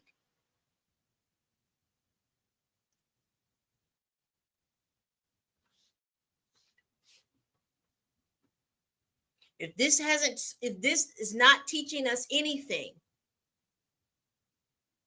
it teaches us what happened. Now, you will get a whole bunch of men folk on here that'll say, well, she's just being a 304. See, y'all want this and that thing.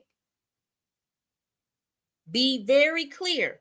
And I just said it. It is always going to be your fault. If it's going to always be your fault, you need to be the smartest person in the room. You need to be able to scan the room. You need to be able to understand what everybody's intentions are. You can't go into a situation naive.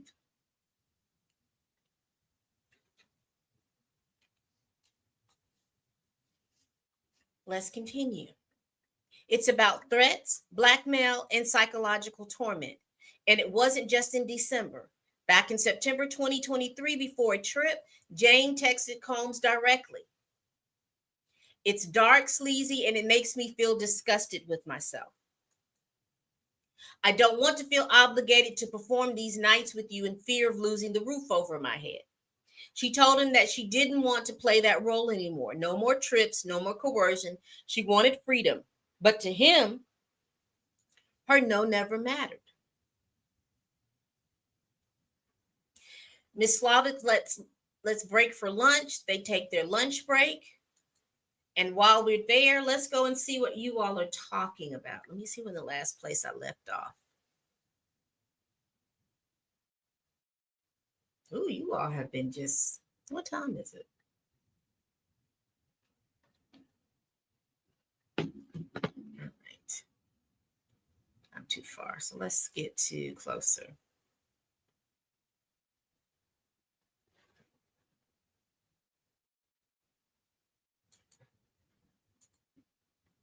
Seems to me like Diddy was living like his dad. His dad used to work for one of them gangsters back in the day. He ran his company like gangsters would. Proves pattern proves pattern of behavior, the violence and control. Yes, and it's no different. And you all can't even make me believe that if Kim Porter was living today, we probably go back to when she was alive. But we also know that there are women in his life that he does not treat like this.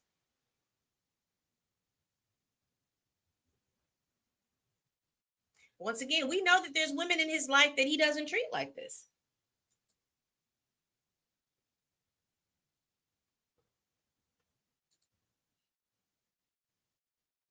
Oh, I,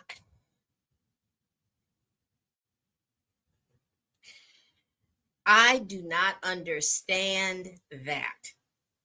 That marathon amounts of stuff, I 24, 48 hours. And then when one guy is done, then another one comes and he works for 2 or 3 hours. Because remember, and let me just talk about that. It's not all intercourse in all of this. He has this whole script that they're supposed to follow. And it's a slow script. This is why the rooms were so torn up, because everything was covered with baby oil. You had sheets soaked with baby oil.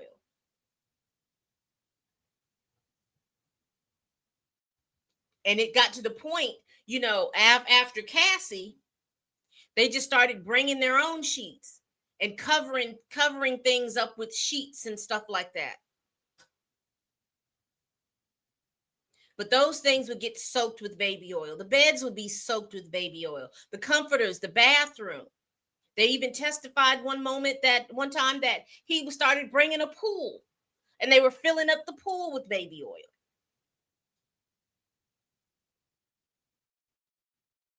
And the one thing about baby oil, that on a lot of surfaces it stains.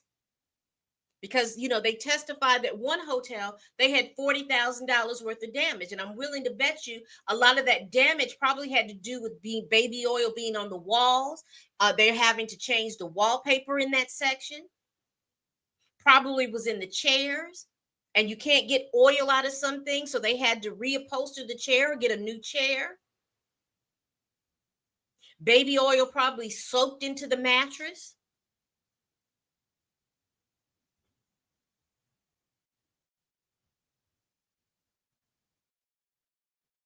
And also just plain the funk.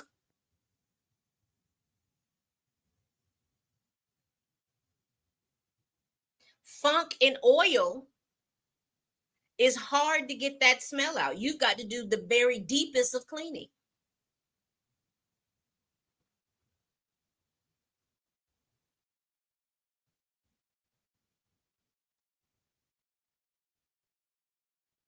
Mm. Mm, mm, mm. And that's the purpose. The isolation is the purpose. The isolation is the purpose, because then you can't depend on nobody but that particular person.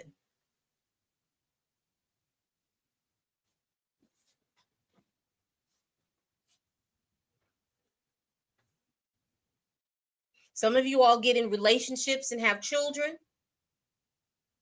and then the only person that you're able to talk to is the children. But when they're babies, you can't talk to them. And you're isolated from the village because you're not meant to raise children in isolation. There is no perfection doctrine in rearing children. You're not supposed to rear children in isolation. You're supposed to have a village. Because we all know that your sleep schedule is not right. So your village comes over and help. But a lot of you all believe that you can do it by yourselves, or you're so isolated that you're scared to ask for help because you don't want to appear like you don't have it together. There is no perfection doctrine in raising children.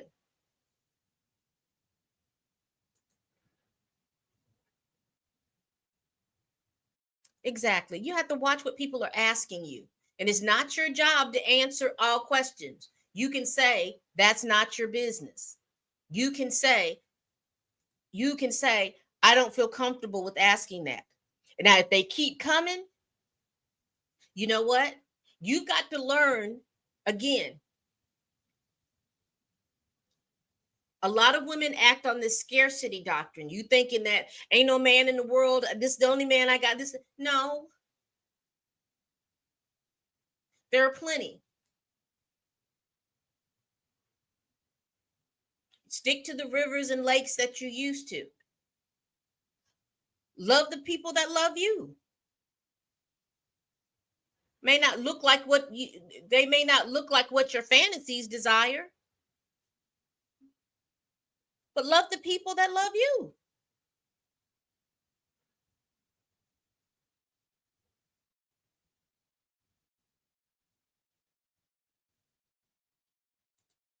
Exactly. But again, we live in a society that teaches us that material things are the most important thing. And you get so used to living a certain lifestyle, you get scared when you have to start over. And I understand that. I understand that very clearly. But, I don't need a big screen TV and all of those accoutrements that come with that lifestyle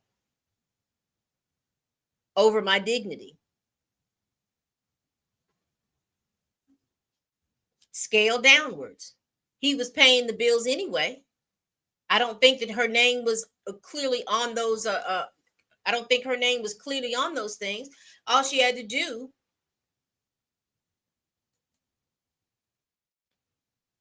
So here it is. When you type in HOE on the phone, it comes out as 304, and HOE and 304 are the same things. Well, thank you. Hey, CJ.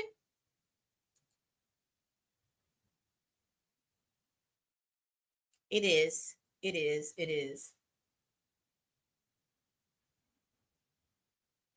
It is. It's important. And those of you all, it's important to how do I want to say it? You go through the process to heal and get yourself to a better situation. But also part of the accountability is let the people who are behind you know what's going on. I clearly understand half of them are not going to want to listen. But I will tell you that they are listening. They're just being prideful. Tell them the information anyway. Because when something else happens, you know that you've told them.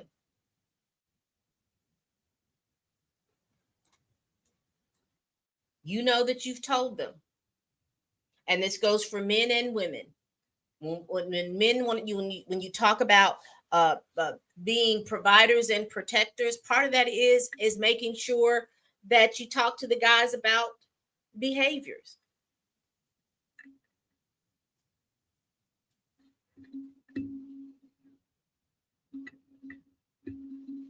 Talk about respect. Talk about consent. And make sure they have somebody to talk to when they're going through it with someone. And don't call them emotional or weak or in their feelings. Let them tell you what they need to tell you. And offer them the best advice that you can. Even if your best advice is, man, I don't know what you need to do, but let's see if we can find somebody that you can listen to.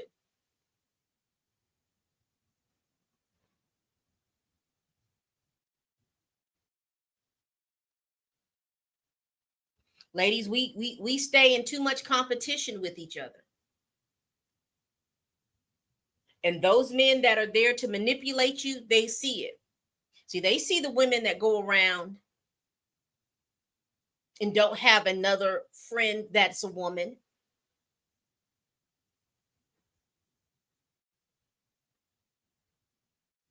I've heard you all. I don't get around a whole bunch of women because they too catty, they too this, they too that. I just like to be around the guys. Da da da da da da da da. Da.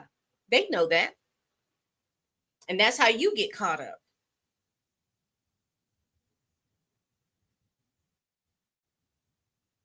We friends, but you know that he has a girlfriend, and then when she steps to you, you want to act all wounded,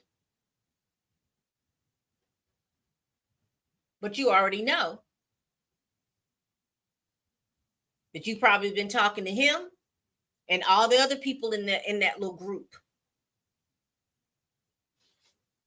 And then when you get found out and everybody's talking to you, then you put your track shoes on and then you run straight to the church and then say, "Oh, I am a Christian. Y'all can't talk about me no more."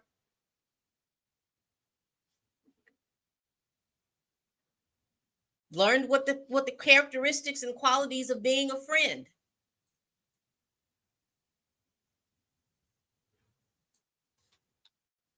You all run under this inception that I'd rather have a piece of man than no man at all. No, you want the whole full thing. Gentlemen, you need the whole full thing. If they're not paying you any attention and they are treating you like they don't like you, then they don't. Walk out and don't come back. If they come hollering and screaming and crying, and this is the best advice that I have given men, never break up with the woman in private. Always break up with her in public so people can see that you have broken up with her. If not, she's going to continue to come back. She's going to continue to come back with that passive aggressiveness. And the next thing you know, your tires are going to be slashed. Your keys is going to be carded. Your car is going to be keyed. Your clothes is going to have Clorox poured all on it.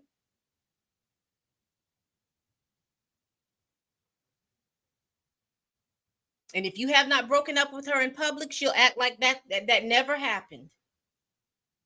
She doesn't know what you're talking about.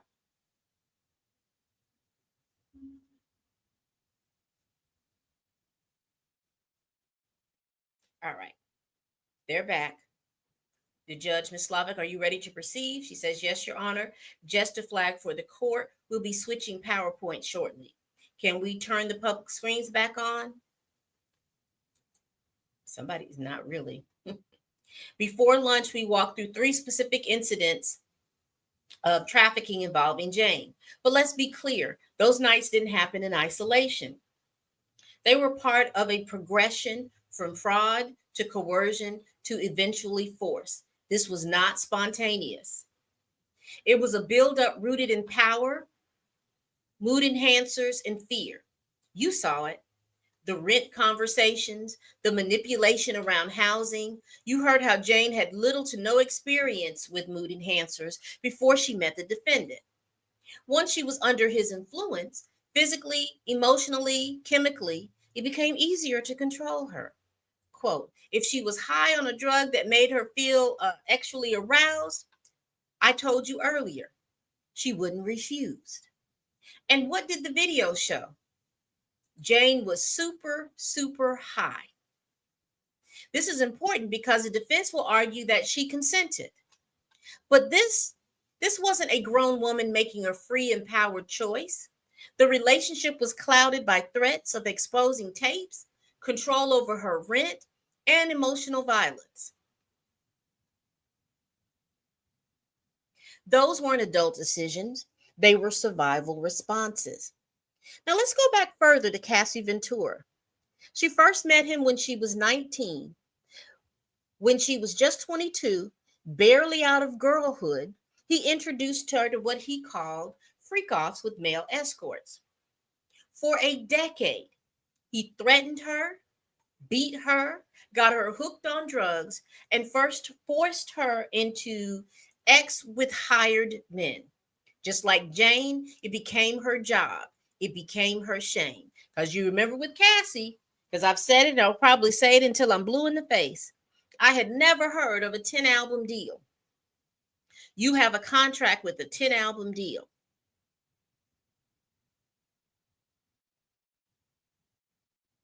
And you only completed one album plus a couple of mixtapes, but never another completed album. And it got to the point where your job was the freak offs. And then when you got out of line,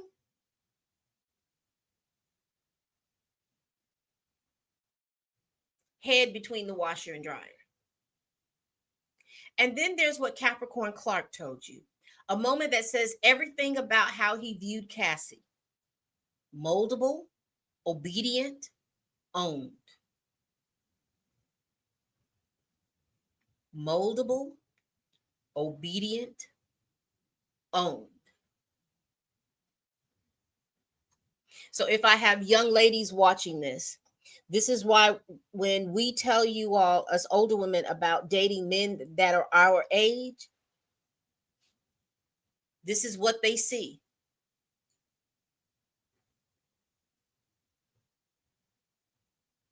Moldable, obedient, and owned.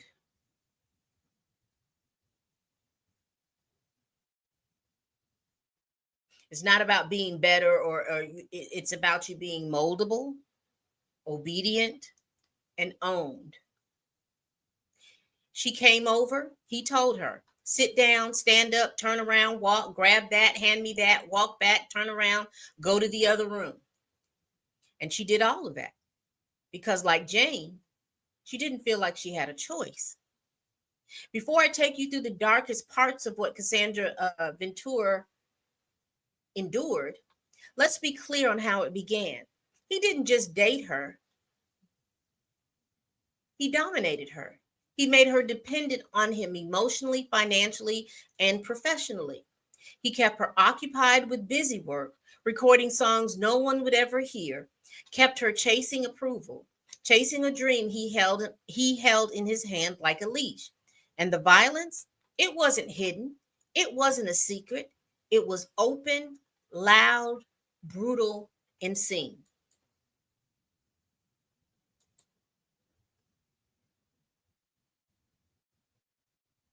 Security guards, his own men, members of the enterprise, stood by, enabled it, and even helped clean it up. You heard what happened that day in Beverly Hills. He threw her down. Her head cracked against the bed frame. It split open. And who took her to the plastic surgeon? D-Rock, one of the defendant's bodyguards. No police, no hospital, just a cover-up. This wasn't a one-time loss of control. This was a pattern. You remember what Miss Ventura told you? Make the wrong face, and the next thing I knew, I was getting hit in the face. That's not a relationship. That's terror. That's control. That's abuse. And that, members of the jury, is racketeering. Let's talk about the violence Sean Combs inflicted not on just Cassie Ventura, but those around her. You heard from Bana Bogolan, who said he held her over the balcony. The defense tried to use timestamps and photos to say he wasn't even there. But let's be honest, Bana may have gotten the day wrong, but you know the attack happened. You saw the contemporaneous messages. Now, what they're referring to is that Cassie texted KK and talked about the incident and confirmed that the incident that was confirming that the incident happened.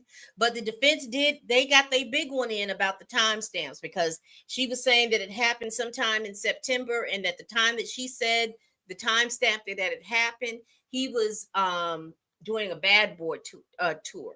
So the end of her thing wasn't as effective as it didn't give what the prosecution thought it was going to give, and the defense was able to put they were able to get their Perry Mason moment on that one. Prosecution, you felt the fear. That kind of detail doesn't come from nowhere. And what happened after Cassie was beaten? One of his own, D-Rock, texted the defendant that she was icing her eye. And Combs didn't ask, is she okay? He asked, why did she not have herself hiding?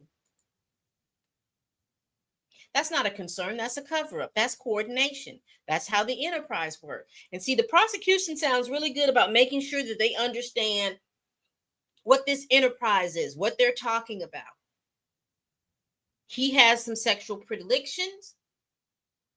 He enjoys his sexual predilections, and he uses his company to help continue these sexual predilections, whether he's using KK and his assistants to make sure that all those things are in place so that he can do that. He's using the resources from his company to pay for the flights, the hotel rooms, and for the time of the escorts.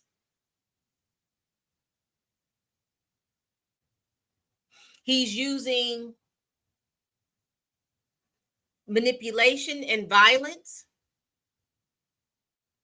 to make sure that the women that he wants to be in those things are under control. And they keep using that word enterprise and keep coming back, keep telling you why it's these things are going on. And remember, if the prosecution convinces them of the trafficking and convinces them of the transportation, then they have convinced them of the RICO, because they only need two.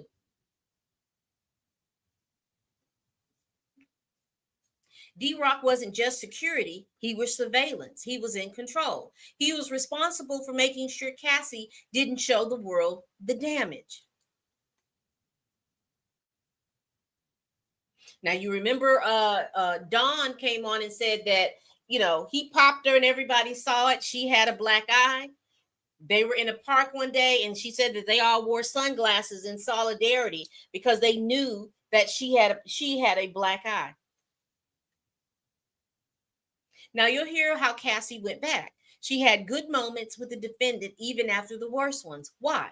You heard it from the experts. Trauma bonding. He'd hurt her, then he held her.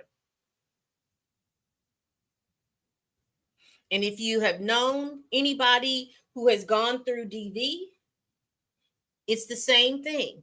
They can recognize that they need help and they want to get help, and you'll get pulled into it.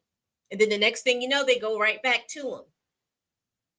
And they'll say, oh, well, that was just a one-time thing. Get better. Baby, this is like the third or fourth time we've gone through this.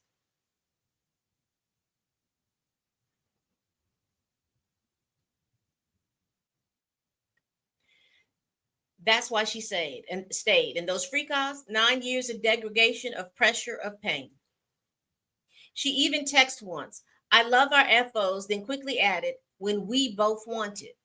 That second part matters, when we both wanted, because most of the time it wasn't what she wanted. It was what he demanded. These encounters weren't romantic. They weren't mutual. They were hours long. She was forced to participate while sick, bleeding, or in pain. She was urinated on. This wasn't intimacy. This was humiliation weaponized. And I think it's weaponized incompetence. I'm sorry. And those videos the jury saw, that wasn't love. That wasn't freedom. That was a performance, just like Jane. Don't be fooled into thinking it was anything else.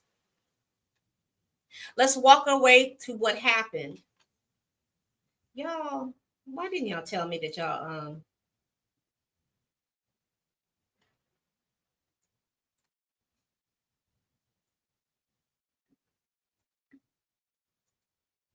I'm sharing the wrong tab.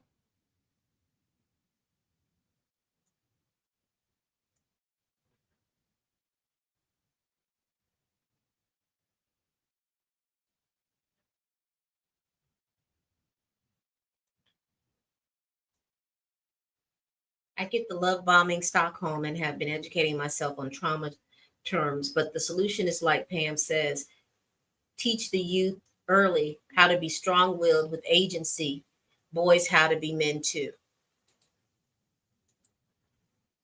A lawyer was needed before Cassie even signed anything.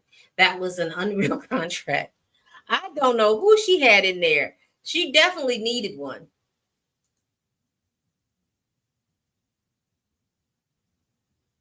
I have with not one of them being on the stand. This is the problem that I'm having. D-Rock and KK. None of these people took the thing, that one person we heard on the stand that was part of this so-called enterprise they keep saying. And again, we said that earlier. And thank you so much for joining Stanford Mom 2025. I'm flabbergasted as well that we didn't see KK or D-Rock, but I think that the reason why we didn't see them is that they're exercising their Fifth Amendment rights to stay silent. I don't think they were cooperating with the prosecution, and that they may have their own case. And if they have their own case, then there might be a separate trial. I don't know. That's just my speculation. But no, I really would have loved to hear, and they have a right to protect themselves from self-incrimination. So, and that is the law. So they may have their lawyers, and their lawyers have probably told them not to associate that with that, and to get your own case. And then maybe when you get your own case, we can work out a deal or something. But they probably, again, you have that right to not self-incriminate yourself, even though that there were text messages and things like that. But they, like I said, they have a right, and partly too, they might still be loyal to Diddy. But no, they didn't. But the prosecution was able to get those things put through the text messages, because they had subpoenaed all those text messages, and those are things that they are admissible. But yeah, I would have loved for KK to get up there, because KK has some explaining to do to me. But we didn't get that. And those are the reasons that I think Stanford Mom is why they didn't come through.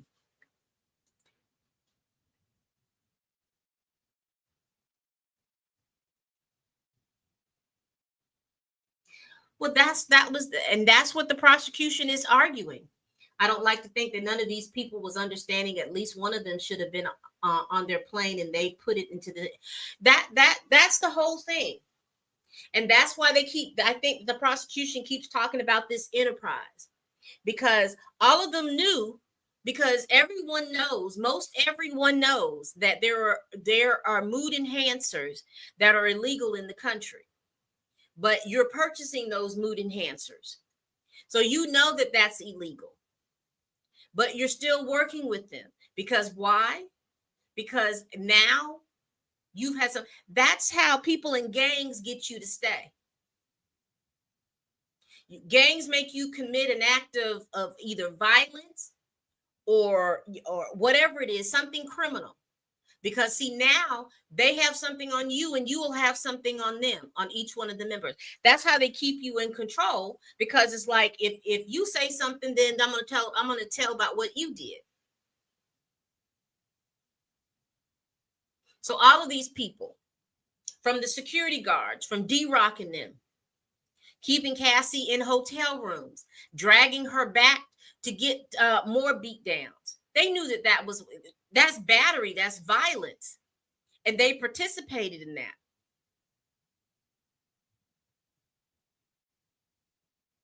So not only do they have something on Diddy, Diddy has something on them.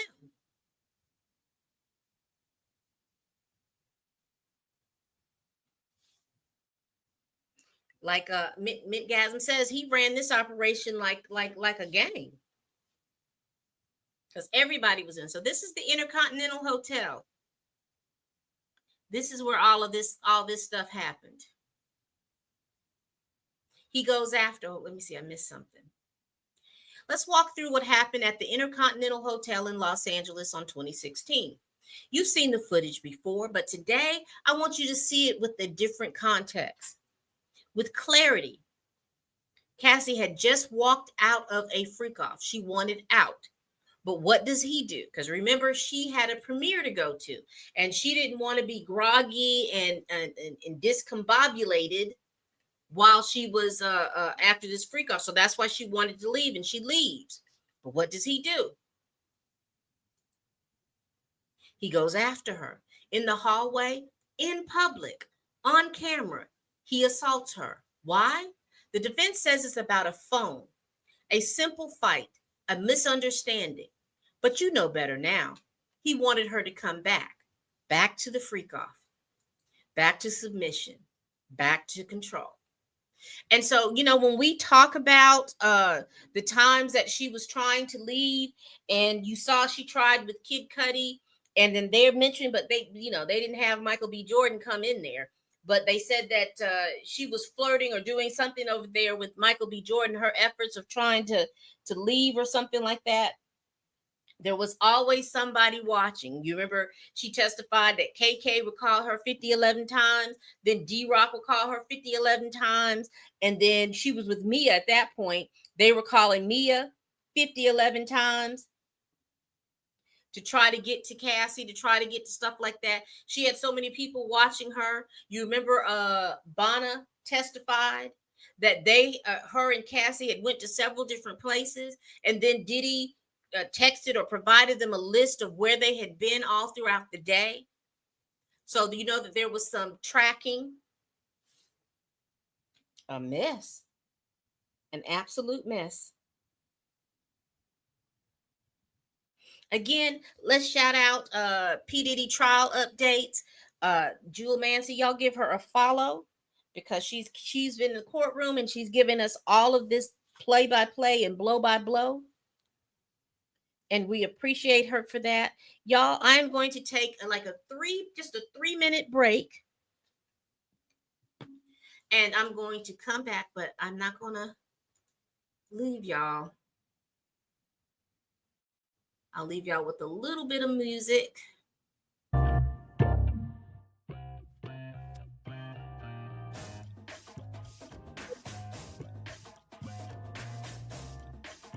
Need to, and we'll be back in about 3 minutes.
All right, I'm back.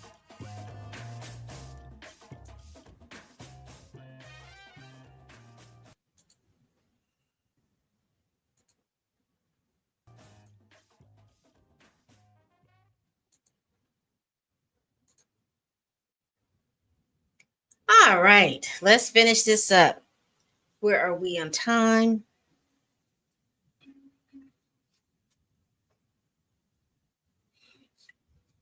Combs controlled every detail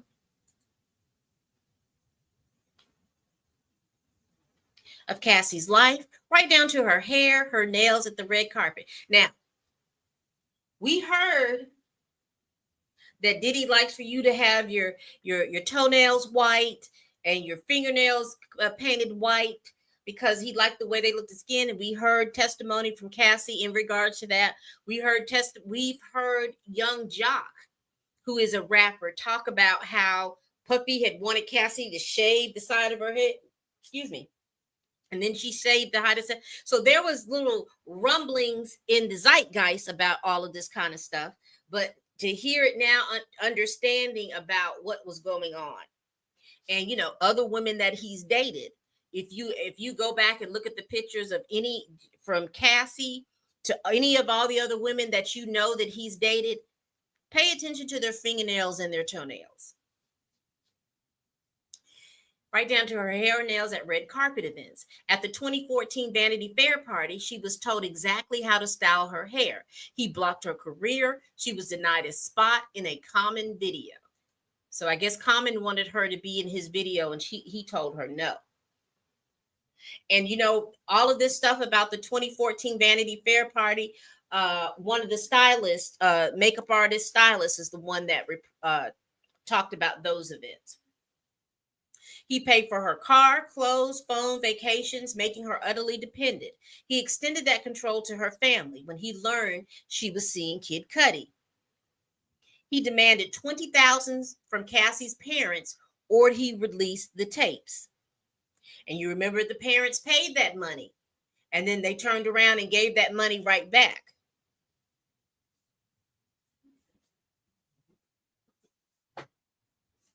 Despite bringing in and dispersing 3.2 million that month, it was never about money, it was about dominance. Dr. Hughes explained it well. When an abuser destabilizes a victim, they seize control. He punched, kicked, and dragged her. Now, in regards to that money,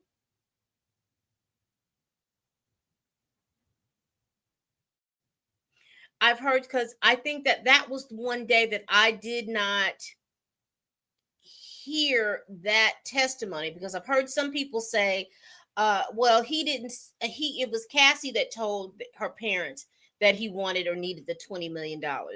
But if I remember correctly, didn't the mother say that that Diddy called her and told her about that? Y'all let me know, because with this case as being so long ago, some information I just don't remember off the top.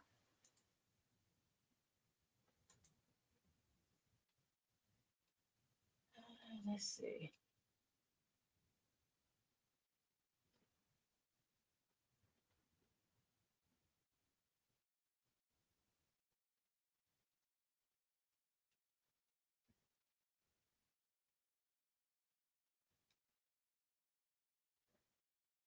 Mm-mm.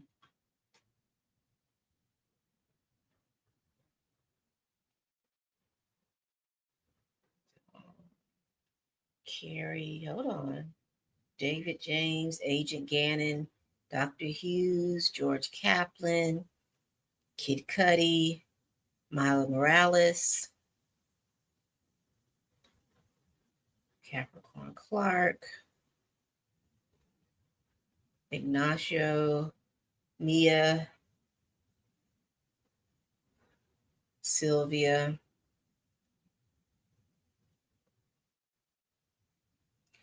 I must have not see. Yeah, that was a day that I didn't review that testimony, because I don't even have her mother's name on here, because I know she was only on the stand 15, 20 minutes.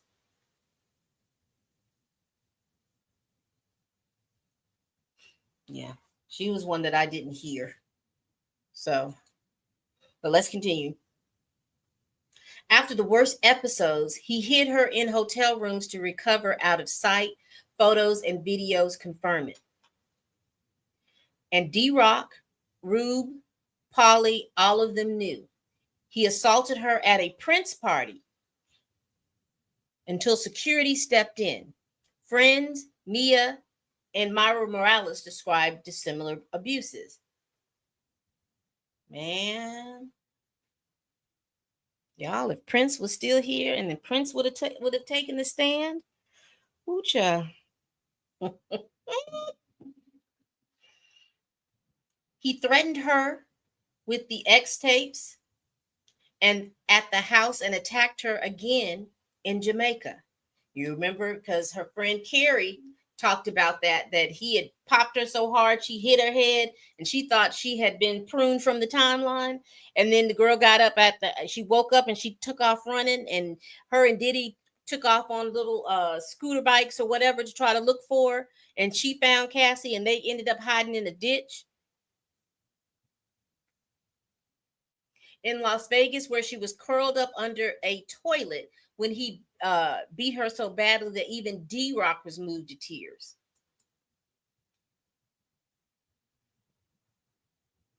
And of course, there's that Intercontinental Hallway attack caught on tape. For Cassie, abuse became routine. It happened to Mia, Devontae Nash, and even Bonna. He controlled her on social media. When she was in South Africa, KK and D-Rock kept tabs on her. D-Rock even reported to her state back to Combs. She's icing. Tell her to chill. They say he ordered her on a Malibu living room floor. She said no. She wept. He wrote afterward, I can tell it didn't turn you on yesterday. But trauma bonds pulled her back. Hour-long performances, masturbation, filmmaking fantasies. Sometimes he even had escorts urinate on her or urinated himself. Why? To satisfy his fantasies. She became drug addicted, texted, I love her FOs when we both want it. Jurors, this isn't all or nothing. There were countless days he knew she didn't want it. That's trafficking. She obviously didn't want an escort to urinate in her mouth while lying on the floor.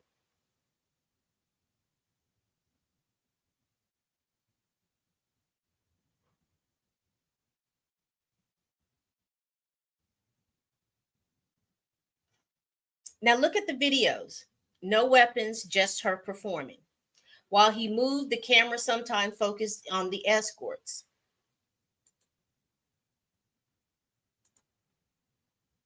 Hold on, y'all. Let me do something real quick.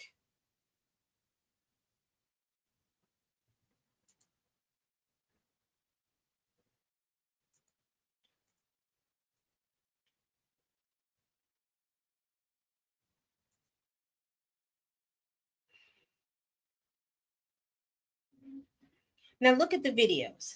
No weapons, just her performing. While he moved the camera, sometimes focused on the escorts, not Cassie at all. This was all fantasy for him, not her. At the Intercontinental Hotel on March 5th, 2016, her premiere night, she agreed to a freak off. This was more or less damage control. You heard her say, I don't want you thinking I don't want to. She knew he wouldn't accept no. He brought in Jules because you remember Jules was one of the favorites. And when Cassie tried to escape, shoes left behind, he grabbed her and assaulted her. He grabbed her by the hair, back into the room where Jules waited. He took her bags, but she refused to follow. Instead, she used her phone in the elevator lobby. The defendant, even in a towel, chose to stay. He grabbed her phone, stayed with bags in hand, waiting for Flores and possibly Jules inside. He offered Flores money to leave, then returned to drag Cassie back. She just wanted her bag and phone. He was keeping her there, enforcing participation. That's not a separate attack. It's part of the same coercion to get Cassie back into the freak off. Later, Cassie texted him, I'm not a rag doll. I'm someone's child. She had freak offs in New York with Daniel Phillips. Because Daniel wasn't paid, defense will say that proves no trafficking. But trafficking doesn't require payment to the victim, only control over them. Daniel heard Combs yell, quote, bitch, when I tell you to come here, you come here, end quote. After that, Daniel couldn't perform, but remembered trafficking doesn't require a completed act. At the Cannes Film Festival, Combs accused her of stealing mood enhancers and threw her off the boat without her passport. Mia heard it.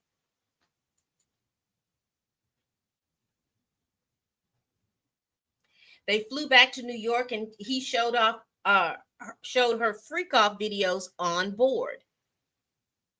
He threatened to release the tapes. In New York, they had another freak off. He threw her off a boat to scare her. Cassie said, I didn't know what no would mean. He could be violent. Because you remember, she thought she was erasing them. And I think that is why they brought in the professional to say that Frank Black had a profile on a couple of her devices. So when Cassie thought that she had erased the device, I guess if they shared the cloud together and all of that together, they could pull that information back up.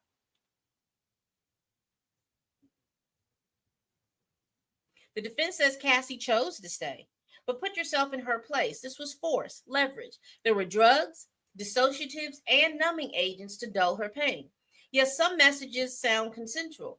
That doesn't mean she wanted it. I don't know. Okay. Remember when he demanded, quote, "You're supposed to be seducing me all day," end quote.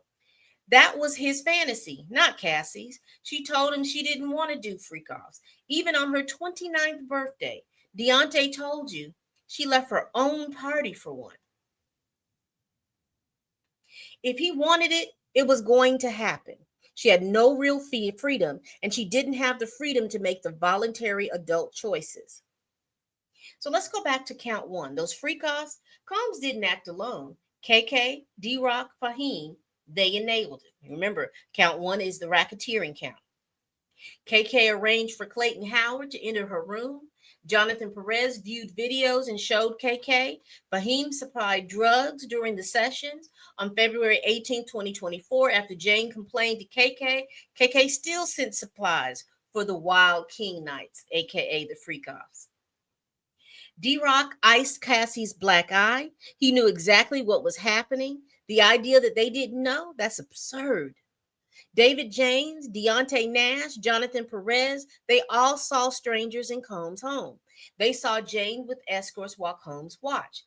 That's interstate travel for prostitute. Combs booked the travel and paid for it. Count three, covers freak-offs with Cassie. Escorts flew from New York, Miami, LA, even Ibiza, arranged by travel agents. Jules Theodore was with Combs at the London hotel. He bought her Amex ticket, paid a $2,000 bill, message, "I will tip you for what?" And that was just one incident. There was another with Jules beginning at 7 a.m. At Turks, Combs asked, "How should I pay Paul?" He paid for Paul's travel. For what? SEX. Now remember, Paul became his new trainer after Cassie got out of Dodge with the last trainer.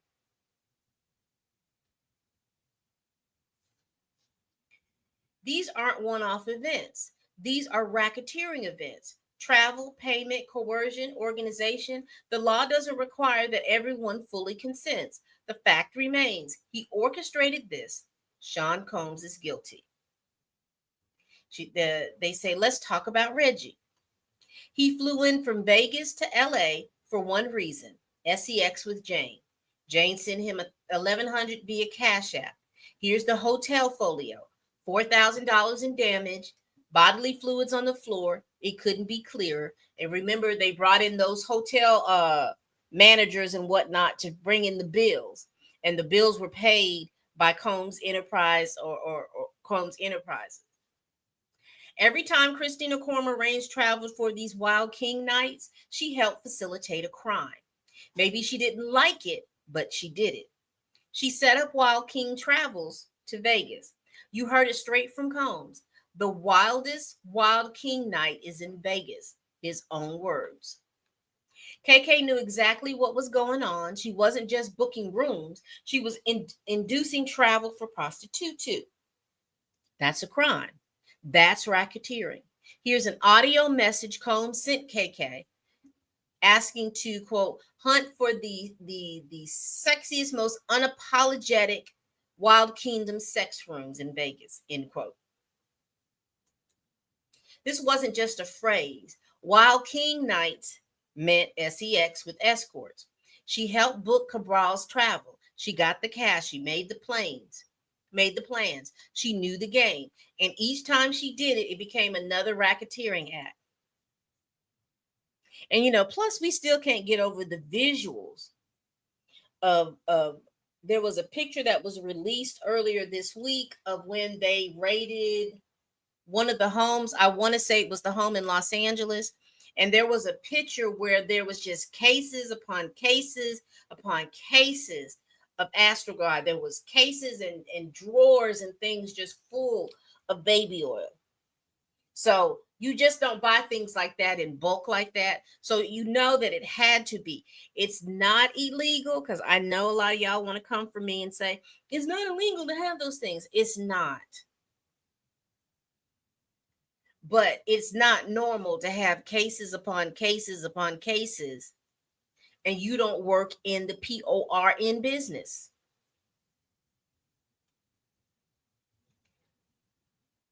You only need to find 2, but in this portion alone, there are a dozen. So there's an afternoon break. The judge resumes. She says she needs another hour. The judge will give you instructions on forced labor, but let me walk you through what you've already heard. She says, we presented 4 women, Cassie, Jane, Mia, and Capricorn, who were victims of forced labor. For Cassie and Jane, it was relentless sexual service. Cassie called them grueling, sometimes lasting up to 4 days straight. Jane described it the same way. It often took them weeks to recover. That is not consent. That is forced labor. Christina Coram kept arranging hotel rooms and travel to make these freak-offs happen. Now let's talk about Mia. She started working for Combs and eventually ended up at Revolt.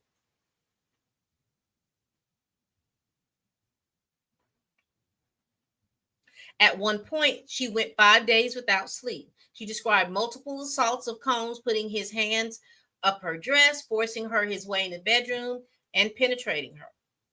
In one incident, Combs cornered her in a closet and forced her to perform for him. Another time, she blacked out in the bathroom of a private jet and still can't recall what happened. These were not isolated experiences. They were patterns of trauma. Even under tough cross-examination, Mia remained clear and consistent. She wasn't just doing a job. She was forced to perform labor and services under threat of violence. He threw her against the wall. He slammed a door on her arm. Okay, so that was Mia. I don't know why I thought that was Cassie. She witnessed violence at Prince's party and in Turks and Caicos. And remember, forced labor is just one of the 8 racketeering acts we've outlined. You've heard evidence of distribution of the mood enhancers, the kidnapping, the arson, the bribing, and the trafficking. You've also heard the interstate transportation for prostitution, forced labor, and witness tampering. We don't need all 8. We don't even need most. To find the racketeering conspiracy, all you have to do is find 2 acts. 2 from this entire pattern. 2 acts committed through this organized web of control, silence, and fear. That's all. And you've heard more than enough. Let's talk about power and control. When they were in South Africa, KK told Mia, if you don't call him in 10 minutes, you don't have a job. That was the reality. The defendant held all the cards. Mia couldn't say no, not even to the smallest request. Why? Because her job wasn't just to work for him, it was to protect him. HR? That wasn't a safe place. HR worked for Combs, not for Mia. She knew that. And the police? What would they do when they're up against someone who with his influence, his power? Because remember, before Little Rod's case got gutted pretty much, and now that his attorney is was arrested for allegedly running over a service processor, his lawsuit mentioned that Fahim had close ties to the LAPD. And I think that was the reason why the defense objected to when, you remember when the fire investigator, the arson investigator, was talking about they had fingerprints, but the fingerprint, it was a decision made higher up to get rid of that fingerprint card. And you remember the defense went crazy because they're like, we objection, objection, objection, because it was implying that Diddy had something to do with that fingerprint card going missing. The threat she faced left her with no real options. Now, I expect you to hear from the defense. She could have left. She told him she loved him. And yes, Mia was honest. She told you there were high highs, but there were also devastating lows. Take Capricorn Clark. All she did was raise an overtime issue. She brought it to HR, Vashta Wilson, the head of HR. But again, HR was just a puppet for the defendant. And what happened? Capricorn was threatened, not just by Combs, but by Uncle Polly in the middle of Central Park. Then came the lie detector, then being taken to confront Kid Cudi. Ladies and gentlemen, this wasn't just a toxic workplace. This was an enterprise of fear, control, and silencing. And it was all orchestrated by one man. Capricorn had a child, a son to take care of. And what did the defendant do? He threatened to blacklist her. That's how he wielded power, through intimidation, manipulation, and control. Now let's talk about witness tampering and obstruction, especially after Cassie filed her lawsuit. This is where everything ties together. Jane was a problem. She knew too much. She had lived it. After Cassie's lawsuit hit the headlines, he moved fast to contain the fallout. He called Jane. These calls were recorded on KK's phone. You'll hear them. It's November 19th, 2023. Cassie's case had already been settled, but he was panicking and terrified of a criminal investigation. So what did he say?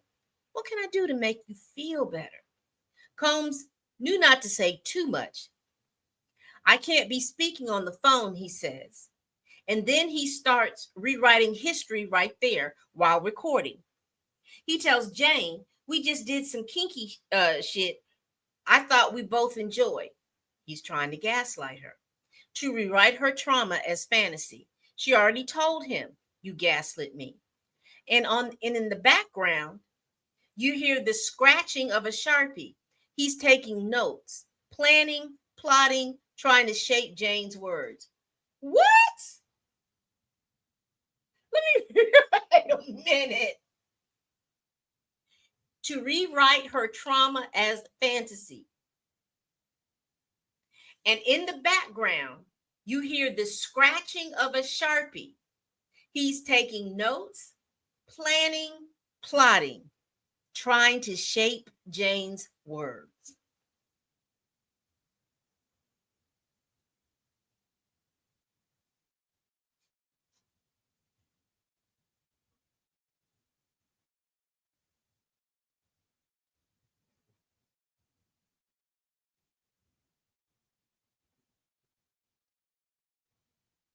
I'm sorry. I'm just like, that was the scratching of a Sharpie.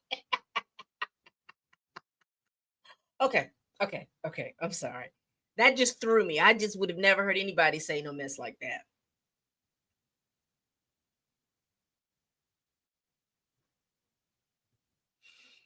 Okay. You've seen the lawyers passing notes in this courtroom. Now ask yourself, how long has this game of deception been going on?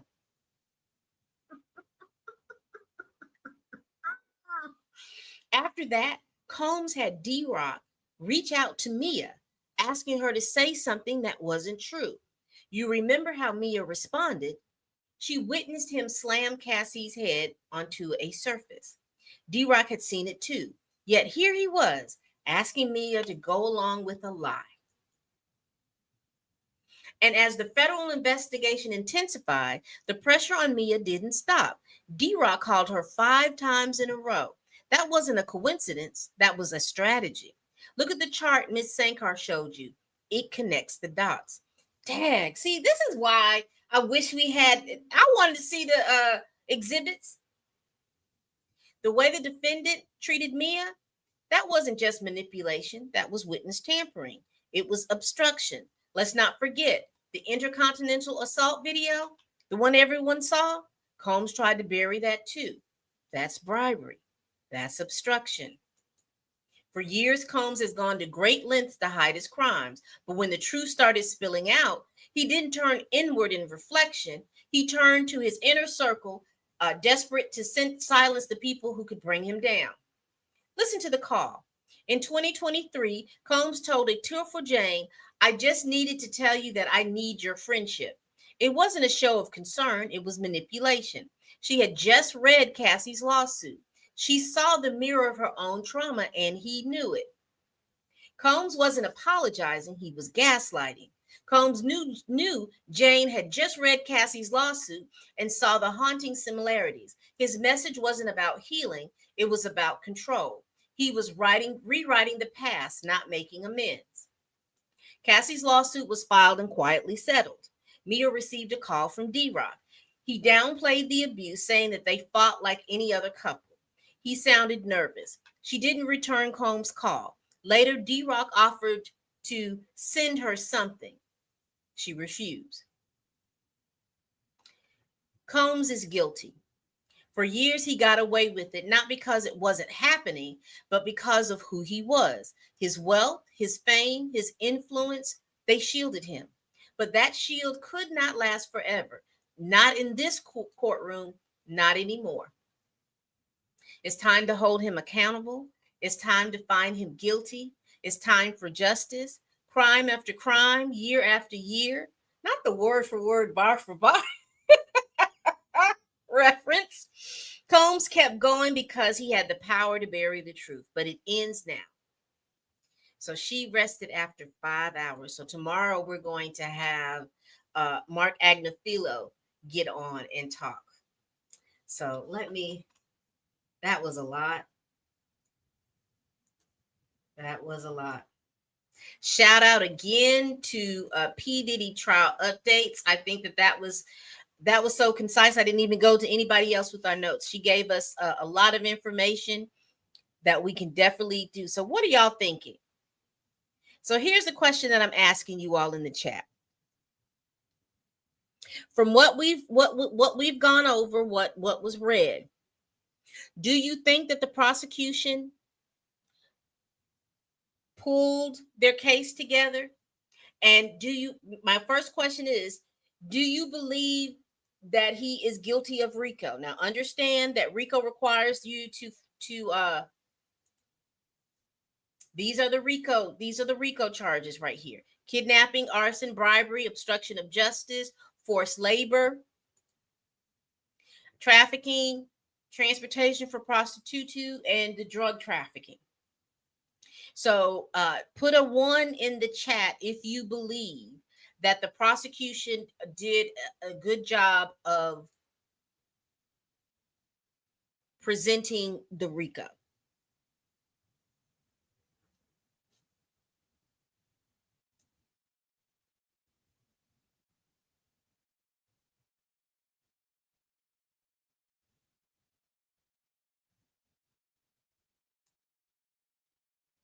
So what says you? There's about 122 of you all watching on 3 different platforms.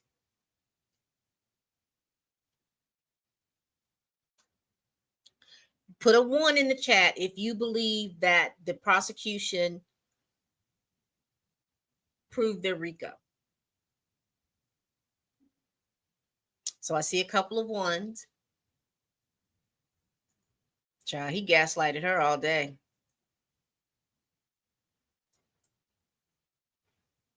So you two think that he proved the RICO. Now coming to the other charges, with the trafficking by force, fraud, or coercion, or the transportation as a separate count. Because again, if you've got those 2 particular counts, then they've also proved their RICO.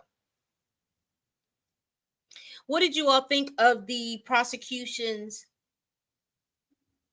closing argument?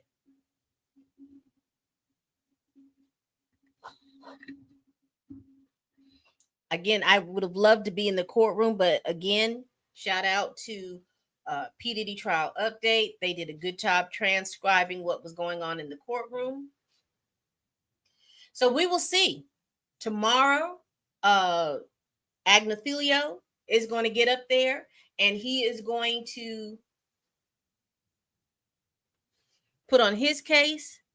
Now, from what we have seen from him, hopefully he can pull this case together.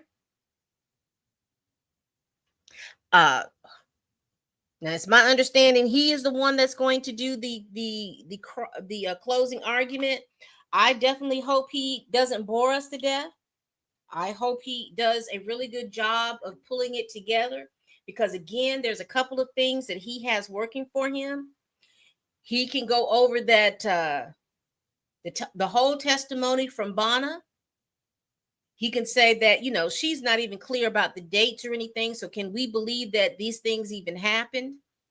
And they went over to talking about that Cassie didn't actually see what was going on. And also, who we hadn't heard from in that whole situation? You remember Bonna said that her girlfriend was in the bathroom. No one called her to the stand. I don't know who she was, but no one has called her to the stand just to even verify that all she needed to have verified is that he was banging at the door. So they have that. They can concentrate on the motives of everybody. They can concentrate on people trying to get paid. They can concentrate on that Cassie and Jane were willing participants. They can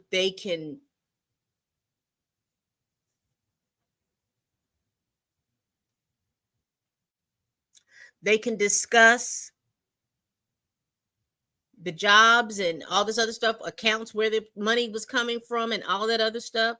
They can do all of those different things. So it is going to be interesting, because again, they didn't set forth a defense. So this is where they're going to have to really, really reel in the jury, because just the jury is us. And from what I hear from some of you all, you don't feel the RICO, you don't believe that any of those things are or you don't believe that they have proven the RICO. And I say that with all those different charges.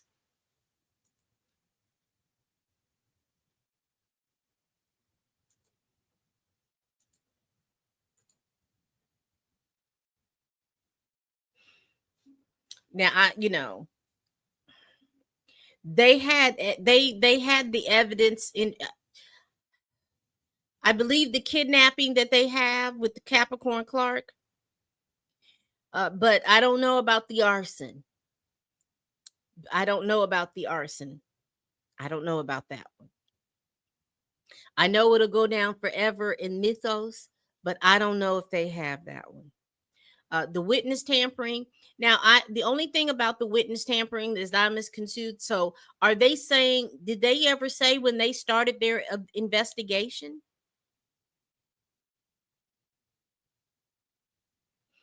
But I don't know. We'll see. And I'm just speaking in regards to Mia. The drugs, there was drugs up and down through, and all the personal assistants say that they, at one point in time that they had to purchase from Guido or One Stop or Baby Girl. So they had purchased all of these things at one time. So I think so. So we will see, because like I said, if they don't believe the charge that I think that a lot of people will not believe, or they'll have a difficult time talking about it, is the trafficking charge. But the prosecution laid it out that, hey, they could have said yes 100 times and decided no on the 101st time, and they said that that's trafficking. So we will see. All right, we will go over the defense's closing arguments tomorrow, probably the same time, about 6 o'clock ish, 5 or 6 o'clock ish. We'll go over the same time and go over the same information and see what's going on. All right. Thank you all so much for joining. Please make sure you hit that like button. please make sure you hit that like button. And if you like what you see, please go over to Pam Entertainment TV on YouTube and make sure that you subscribe. I really appreciate it. So again, if you're on X, make sure you hit that heart. Also, if you're on YouTube, hit that like button. And even if you're on X, consider subscribing over there on YouTube. I really appreciate it. I really want to get my numbers up. So I really, truly appreciate it. And those of you all that are on Twitch, do what you do. I appreciate that as well. All right, people. We do this every week. Please like, comment, and subscribe. Please share this video if you care, y'all. Please tell a friend, tell a kin, tell a coworker, tell that heifer that you can't stand that I'm over here making my videos. And as always, people, you are so welcome. Bye-bye.